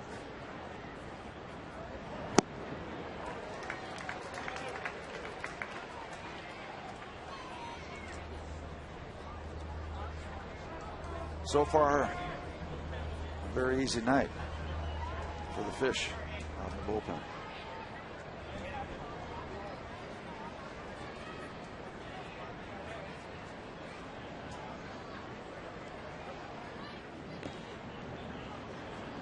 Full now on Logan Morrison. He's flied out, struck out, and bounced to first. Ross has walked just 1 batter. That was Dan Ugla back in the 4th. He has struck out 5. Johnson in line to win his 11th.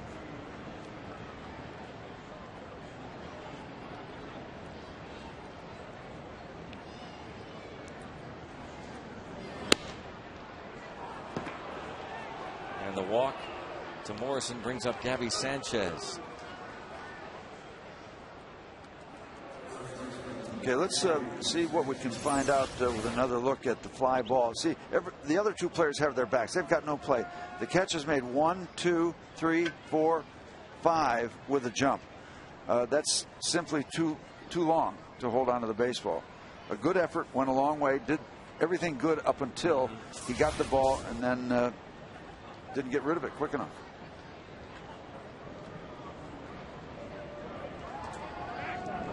Off try and a close play. Morrison is called safe at first by Ron Kolpa.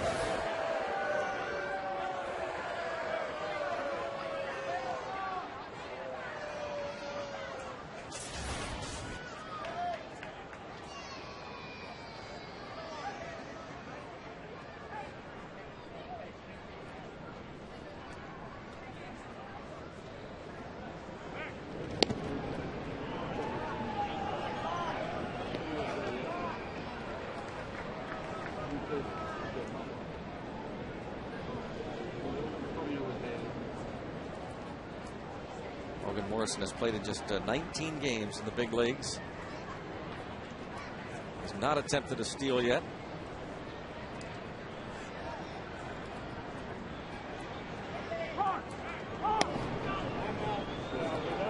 Time was called. Well, you hear an umpire hollering, you don't know whether he's calling timeout or balk.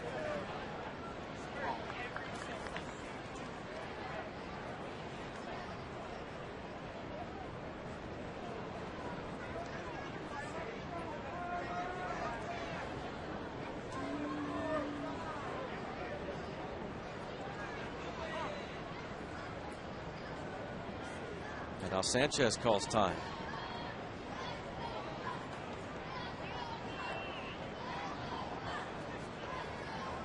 He's lined out twice. Pedro Alvarez made a fine play on him in the fourth. Another grunt and a strike.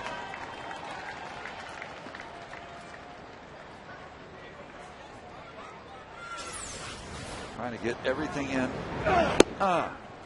It's like those tennis matches during the serves. And just go up and just give it all they've got. And at this point in the ball game, that you have to work a little extra to get all you've got left in the tank into that pitch. Popped up, going to be out of play. Staying 0-2 on Gabby Sanchez. One of those fine rookies we talked about, Gabby Sanchez, facing Ross Ollendorf, who's now down by a couple. His third career start against the Fish. 1-1 last year in 2 starts.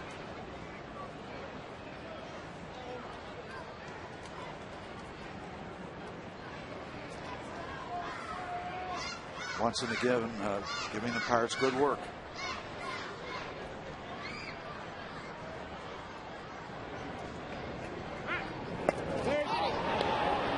Again close.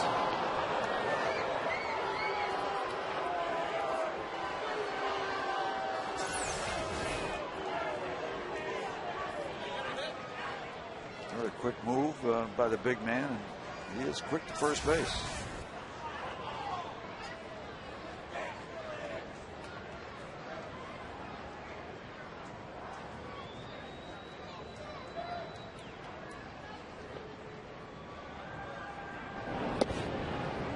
This is like a little vendetta now. Ross and the Pirates, they're convinced that Morrison's going to go.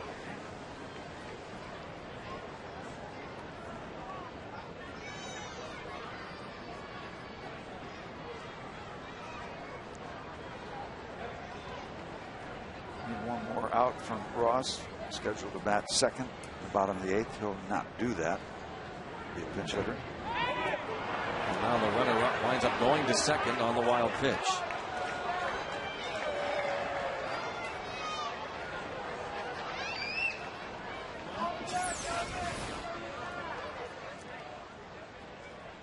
Well, that 58-foot curveball that bounces in front of home plate. Sometimes those short curveballs will hit the front edge of home plate, which just compounds the problem. Let's see if Ross can pick Ross up.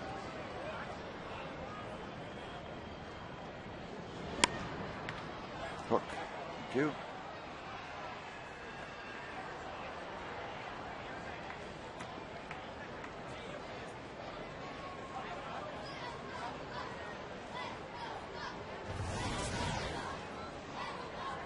One ball, 2 strikes on Gabby Sanchez. 55 runs batted in for this 25-year-old native of Miami, Florida. Taken in the 4th round out of the University of Miami in 2005. 2 for 5 last night with a couple of ribbies. Missing in, 2-2. Not a bad purpose pitch, though. Fastball inside. Just make sure you keep him honest so he doesn't go out, take that outside corner away from you.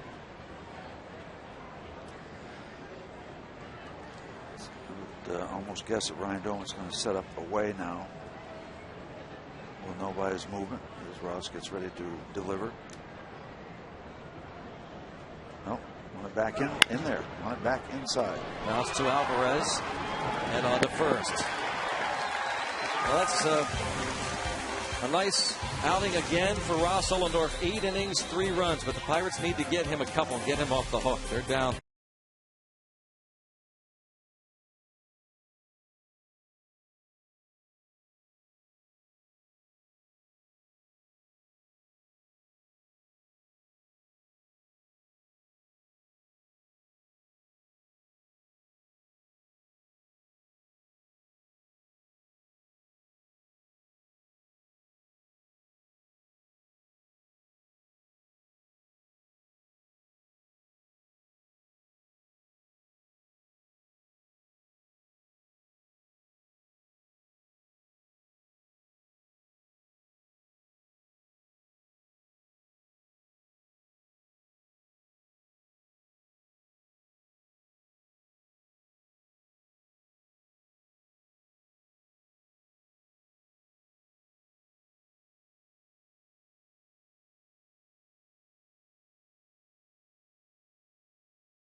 Lee was traded from the Cubs today for 3 minor league pitchers to the Atlanta Braves. Evan Longoria, 3 for 4, a couple of doubles, a home run, drives in 4 runs. Rays lead the East by a half game. Jimmy Rollins, 3 for 4. Phillies lead the Giants 5-2 in the 7th. Cliff Pennington had a walk-off RBI single in the 9th against the Blue Jays. These are 8 games back in the American League West. Wes Helms takes over at third base, and Argenis Diaz leads off the 8th inning. Down 2 runs. Neil Walker in the on-deck circle.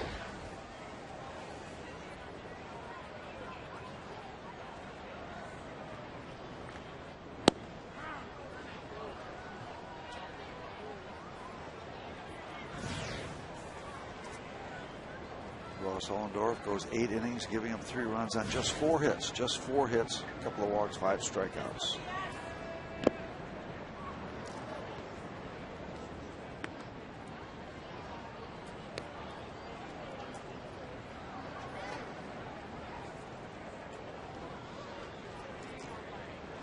Activity in the Florida bullpen just in case by Hensley.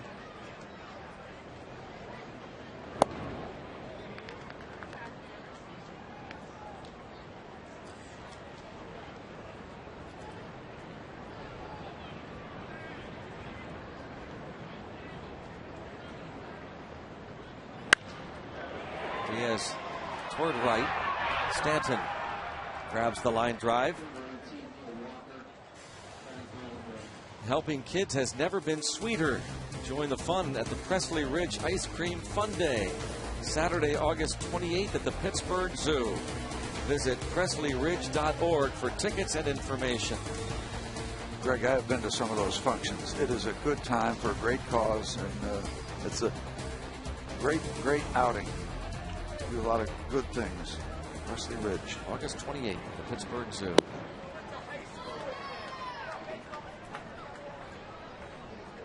Neil Walker batting for Ohlendorf.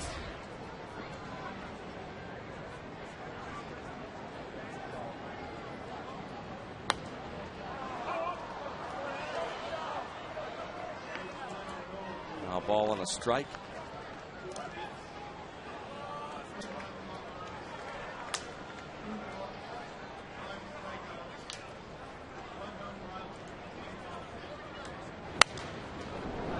Ate him up there. Weekly hit to first, 2 down. PNC achievement for the achiever in us all. Pirates left-hander Will Ledesma. 7 out of his 10 appearances have been scoreless. In that stretch, an .091 opponent's batting average against. Now the lone left-hander in the bullpen with Javier Lopez having been traded at the deadline to the San Francisco Giants. PNC for the achiever in us all. And that's lefty Will Ledesma. For righty Ross Ohlendorf, a broken record. Another good start, but no offense. Evan Meek in the Pirates bullpen. Got to get Bill Murray to start for him next time after all this Groundhog Day stuff. Start after start after start. It's been the same for Ross recently. Good starts, nothing to show for it.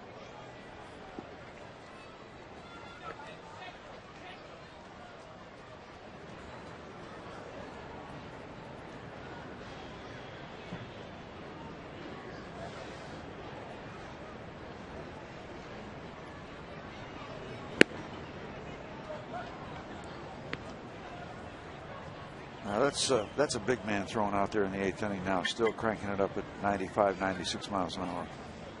And not really laboring. He's just big enough and so much strength. Fly ball hit well to center. Enough. Yes, enough. Solo home run for McCutchen. Bucks within 1. His 11th.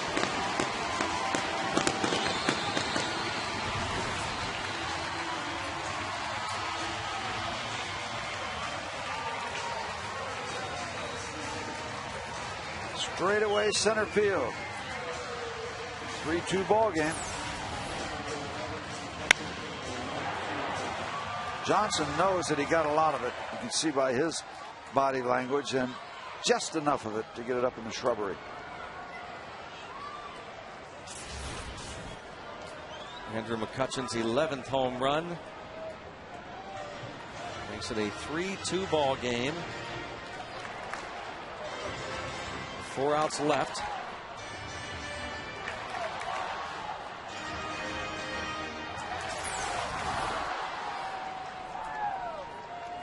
Right down Grant Street.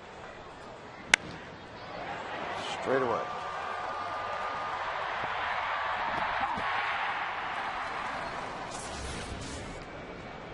Well, we got the right man up to the plate now to keep it going.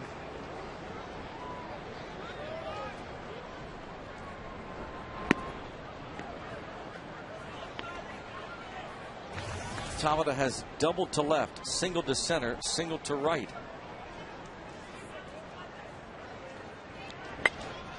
And a fly ball to shallow center field, and this will be caught by Cody Ross. McCutchen's home run gets the Pirates to within 1. A 2-out solo shot, his 11th of the year.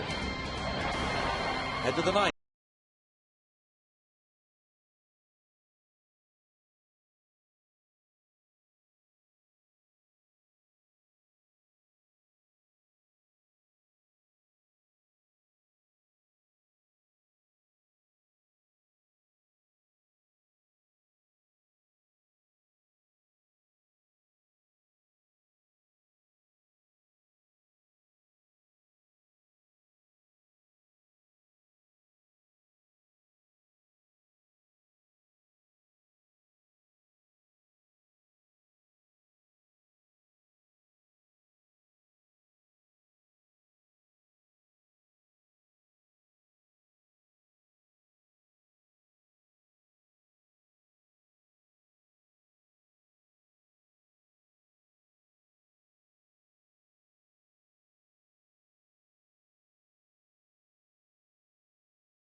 you miss a big play from tonight's game, the perfect solution for you is to catch Pirates Instant Replay. It's all the runs, hits, and action from this game in just 2 hours.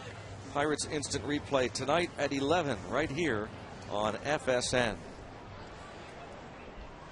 Well, Evan Meek in to try to hold the fort. The Pirates have crept to within 1. It's been hard work, but they're going to have another shot in the bottom of the ninth, and hope Evan can keep it where it is. Good chance we'll see Leo Nunez, the closer for the Fish. He has 26 saves. If this rest didn't do Meek a lot of good. Saw Meek give up that 3-run homer to Carlos Lee in Houston on Friday. That was his last outing, and that was Ohlendorf's start. Pirates had a tidy 1-0 lead going into that bottom of the 8th inning. Handed the ball to Meek, got the first out, then a hit, a walk, and the home run to Lee, and Pirates lost it 4-1. And Meek was in obvious discomfort. A little bit of a calf issue, and also a pretty severely cut foot he had been dealing with, so hopefully this rest does him a lot of good.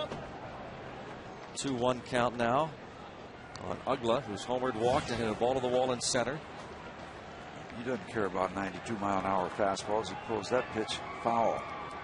Ahead in the count, looking for the heat. Got it. A little bit out in front.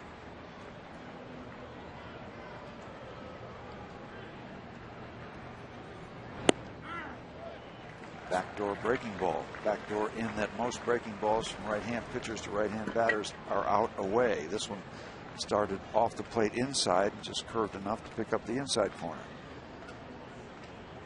Cut in the back door. Ooh. Slider of some type that got away.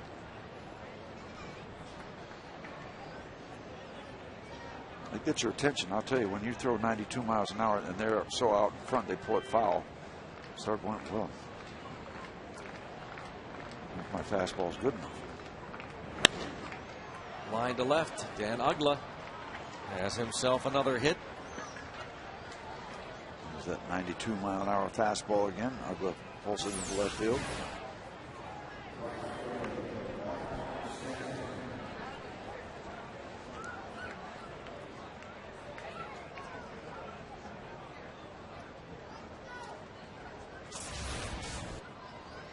Mike Stanton, he is 0 for 3.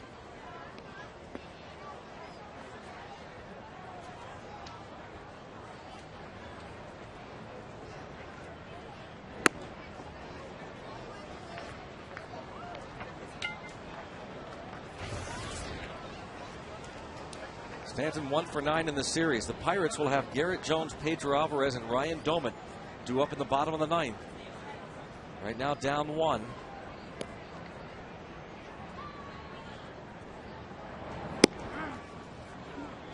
Fastball 94.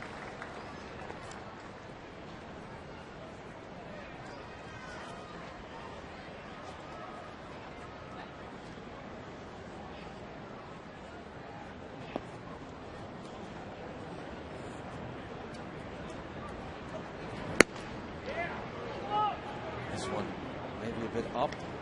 2-1 now. That had that better snap to it. That had that finish. Just 2-mile-an-hour difference. The 92-mile-an-hour fastball, good, but 94 just has that finish on it. Gives you a whole different feel about how effective that can be as opposed to 92.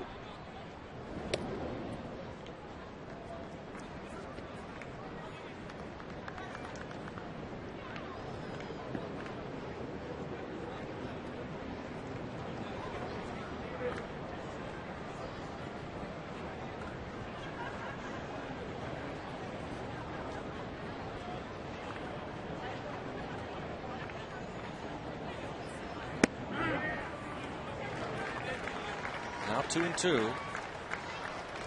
On the right fielder, Mike Stanton.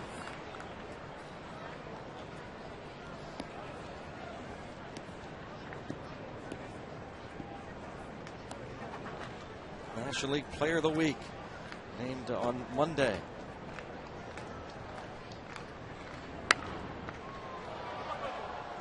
Count remains 2-2. He's just 20 years old from Panorama City, California, near Los Angeles. It's a Notre Dame high school. Marlins second-round pick 3 years ago.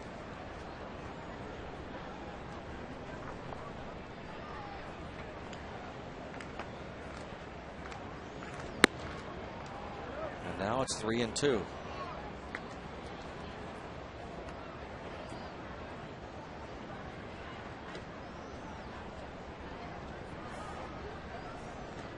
Full count on Stanton with Dan Uggla on at first. Nobody out in the ninth. Oh, Meek got a swing and a miss, and they almost get the double play, but maybe a bit of a delay steal there from Uggla and a stolen base. To be honest with you, I wasn't watching from the get-go, but slight hitch there from Domit, and Uggla certainly not known at 9. No hesitation. It's his 4th steal in 5 attempts.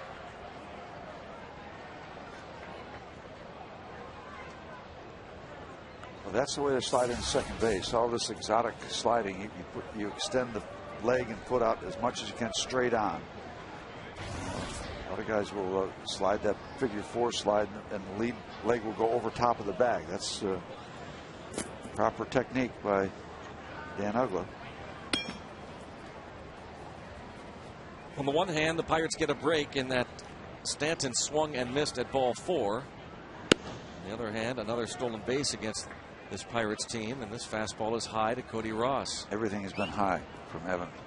Certainly the case in Houston, and out comes Ray Searage, and Meek doesn't want to use it as an excuse, but it was obvious that the calf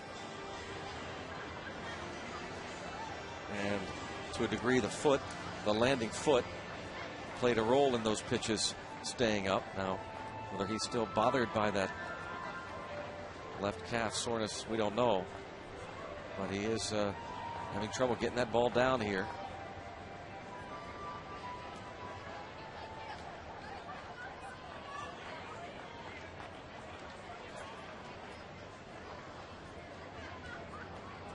Cody Ross with one of the 5 Marlins hits. The double just past McCutchen's glove. And this misses. 2-0. Now, Evan Meek is a guy that's going to throw most of his pitches up. He's a power guy, and that's just the way it is. But you can't be up so much that it's up all the time. You've got to get the batter's eyes off that height level at some point. That pitch up. You get away with a lot of stuff up if you throw it 94 miles an hour.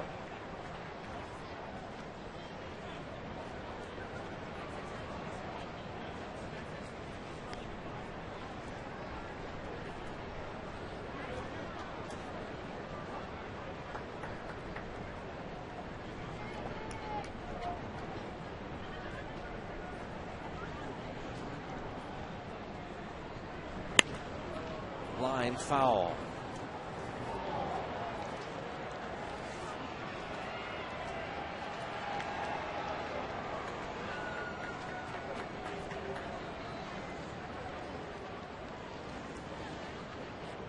Two count on Cody Ross. Center fielder.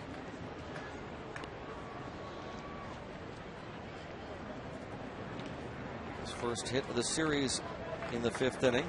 Lined out his last time up to third baseman Pedro Alvarez. 2-2 pitch. And it'll stay 2-2.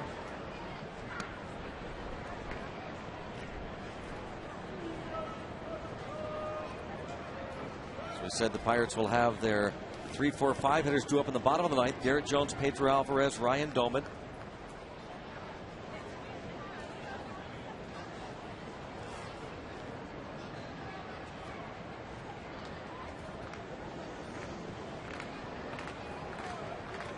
Uggla at second.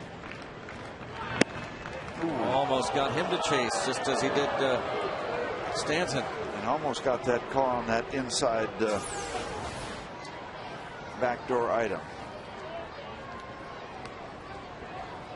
It's the breaking ball that usually goes outside. And again, breaking ball that's up higher than you want, but you'll get that call on occasion. He didn't get it there.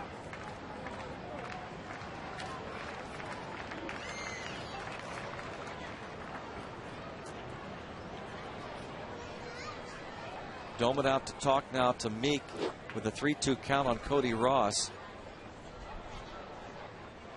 For the Pirates, as we look ahead, Toyota moving forward, brought to you by your Western Pennsylvania Toyota dealers. The concluding game of this series against the Marlins tomorrow night. Paul Mahalem looks for his 8th win of the year against Sean West, who's 0-2, a couple of left-handers. And then the Mets in town. Coverage begins with the Trip Total Media Pirates pregame show. 6:30 tomorrow, Friday, Saturday, and then 1 o'clock on Sunday. 3-2 the count on Ross. And it stays 3-2.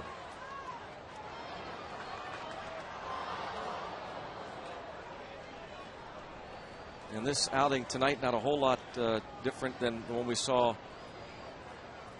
past 3 or 4 relief appearances from Meek, in that he just has not been his dominant self.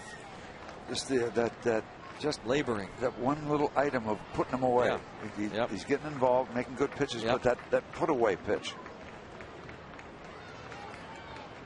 That's it. That put away pitch has not been there for Meek.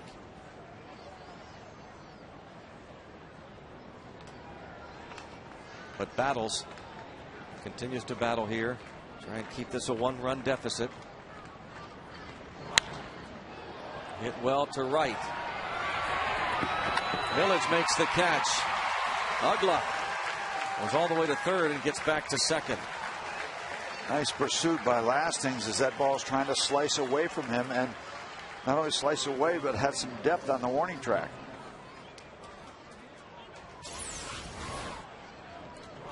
Hit to right field, hit well, slice, but had enough height where Lastings was able to outrun it.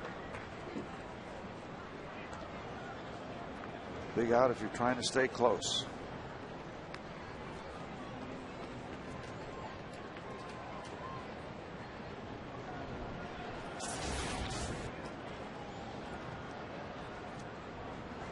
So Ugla still at second, and Wes Helms bats for the first time tonight. He takes a strike, came on as a defensive replacement in the bottom of the 8th. He was 1 for 3, scored a couple of runs last night, also drew a walk.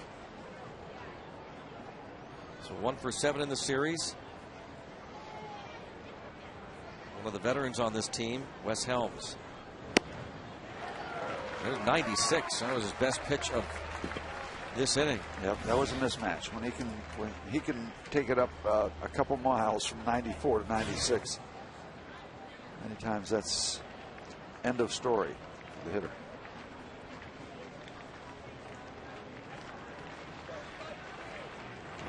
Yeah, there we go.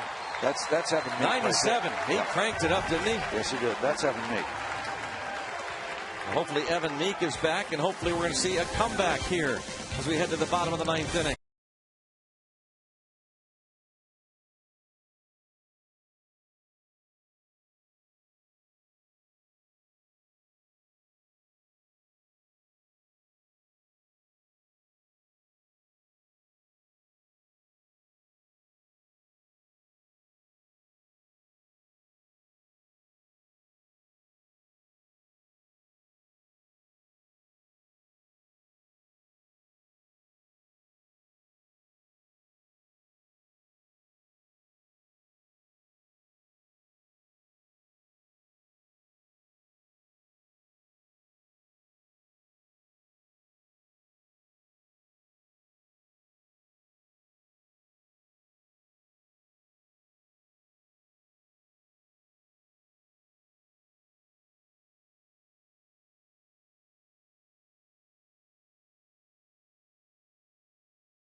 2 years, 3 years, and I make my first major league debut. But if it happens quicker, then I'm even more excited.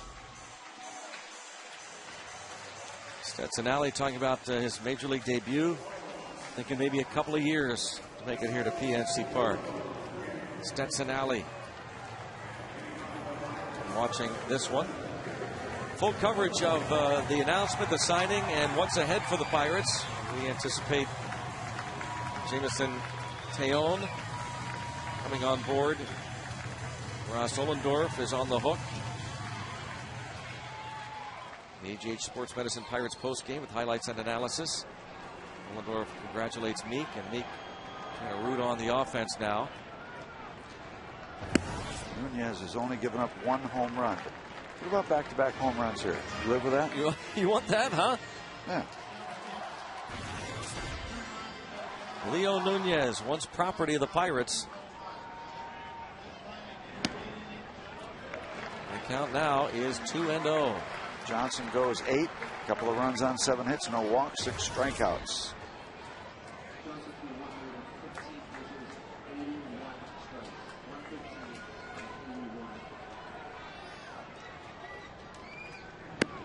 He's high there, 3-0.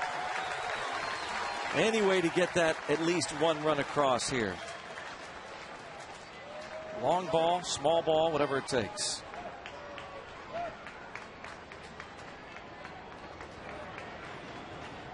And 4-pitch walk. And look who's coming to the plate. Alvarez saw Nunez on Monday night. The 8th inning, Nunez pitched that 1-2-3 frame. He struck out Alvarez.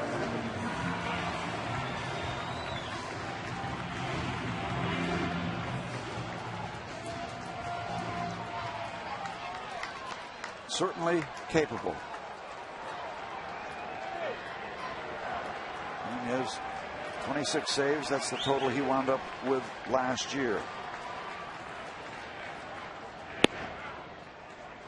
Starts him off with a changeup and a strike.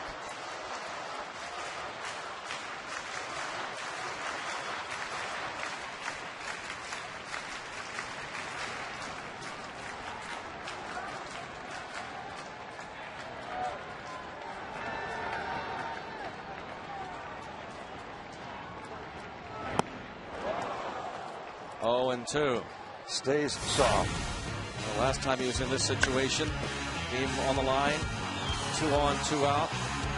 A walk-off Houston Street and the Colorado Rockies on a Saturday night. As Steve said, certainly capable. In a tough spot against a tough reliever right now, 0-2. And Nunez wins that battle. 1 out.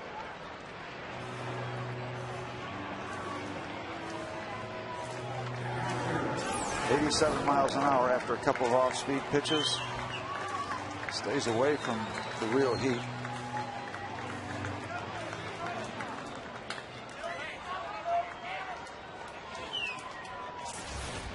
Now it's Domet who homered in the 2nd inning.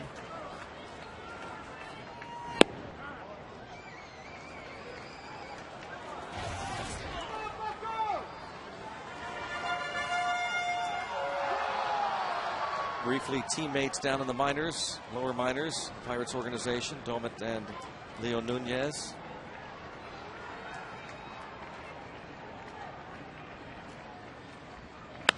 And the other way, is it fair? It's foul. 0-2 on Domet. Almost the appearance, Greg, of Nunez not wanting any part of Garrett Jones, but he'll take his chances with Alvarez and Domet.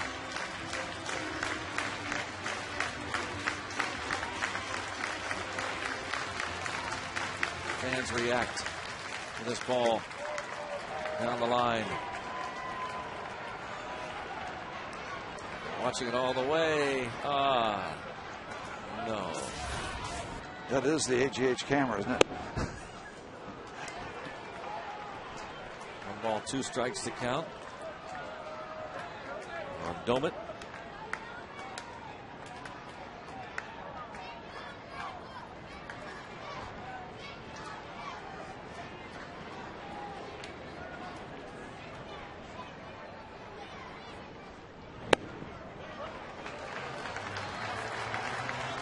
2-2 the count on Domet.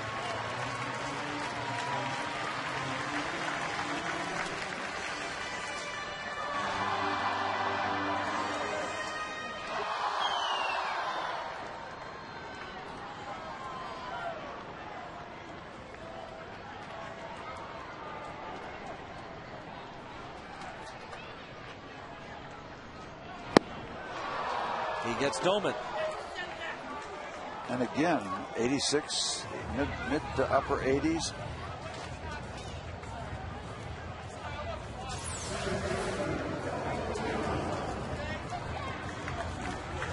Got just great motion. He's not giving him any fastballs to deal with. Same recipe for Domet as he used with Alvarez.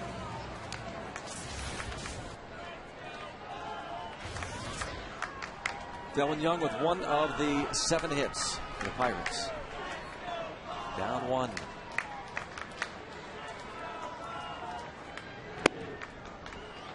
We finally see the fastball, 94 miles an hour. So, boy, it was the game plan against Pedro Alvarez and Ryan Domet. They were not going to see the fastball to hit. In fact, they didn't even see it as a setup pitch. Steady diet, less than 90-some miles an hour.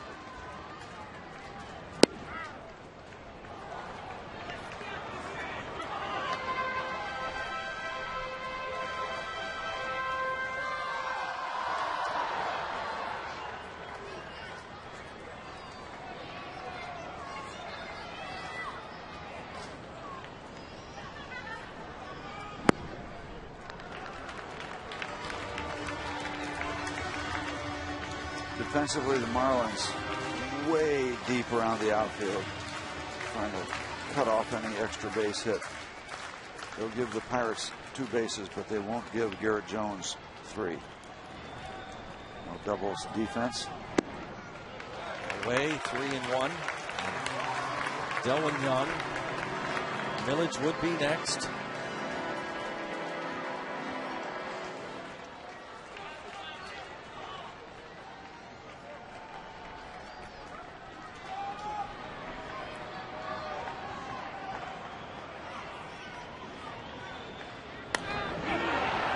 Up and headed out of play. Bucks down to their last strike.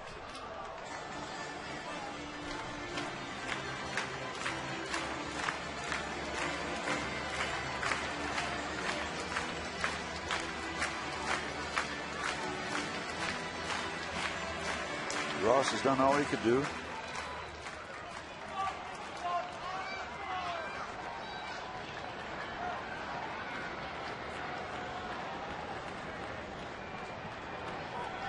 To pitch and a pop-up. Will try it again.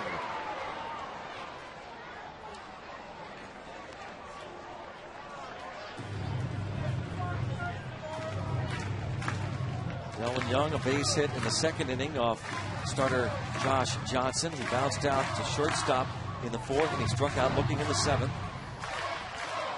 Nunez, after walking the leadoff man Jones, tries to strike out the side. Ollendorf would fall to 1-10.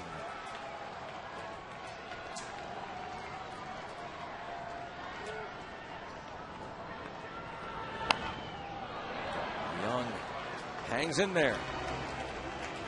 It must be tough, Greg. He's throwing that changeup. It must be really tough to pick up. He's disguising it well. I mean, he's capable of throwing 93, 94 miles an hour. But it looks like almost using the fastball to set up this very deceptive off-speed pitch. Certainly effective against Pedro and Ryan, and trying to deal similar stuff to Delwin Young. Another 3-2 pitch to Delwin Young. Bouncing ball right side, picked by Ugla, and the Marlins have taken 2 of the first 3 games of the series as Josh Johnson and Leo Nunez combine. Well, you knew it would take something special against Johnson, and Ross Ollendorf went head-to-head with him, and kind of a maybe somewhat tainted 2nd run for the Florida Marlins, but Johnson made it hold up. He escaped an error by his right fielder on a leadoff 2-base situation, and he was able to grind it out, and Fish came away with a win. Next broadcast, Pirates baseball on FSN Pittsburgh tomorrow. Finale of the 4-game series. Sean West 0-2 with a 7.71 ERA. Starts against another left-hander, Paul Mahalam. He's 7-11 with a 46 earned run average. Trib Total Media Pirates pregame begins with our coverage at 6:30. Then Tim Neverett will join Steve for the call at 7, right here on FSN Pittsburgh, bringing the game to you. Once again, our final score 3-2 Marlins. For Steve Lass and our entire FSN crew, Greg Brown saying thanks for watching, but please stay tuned. The AGH Sports Medicine Pirates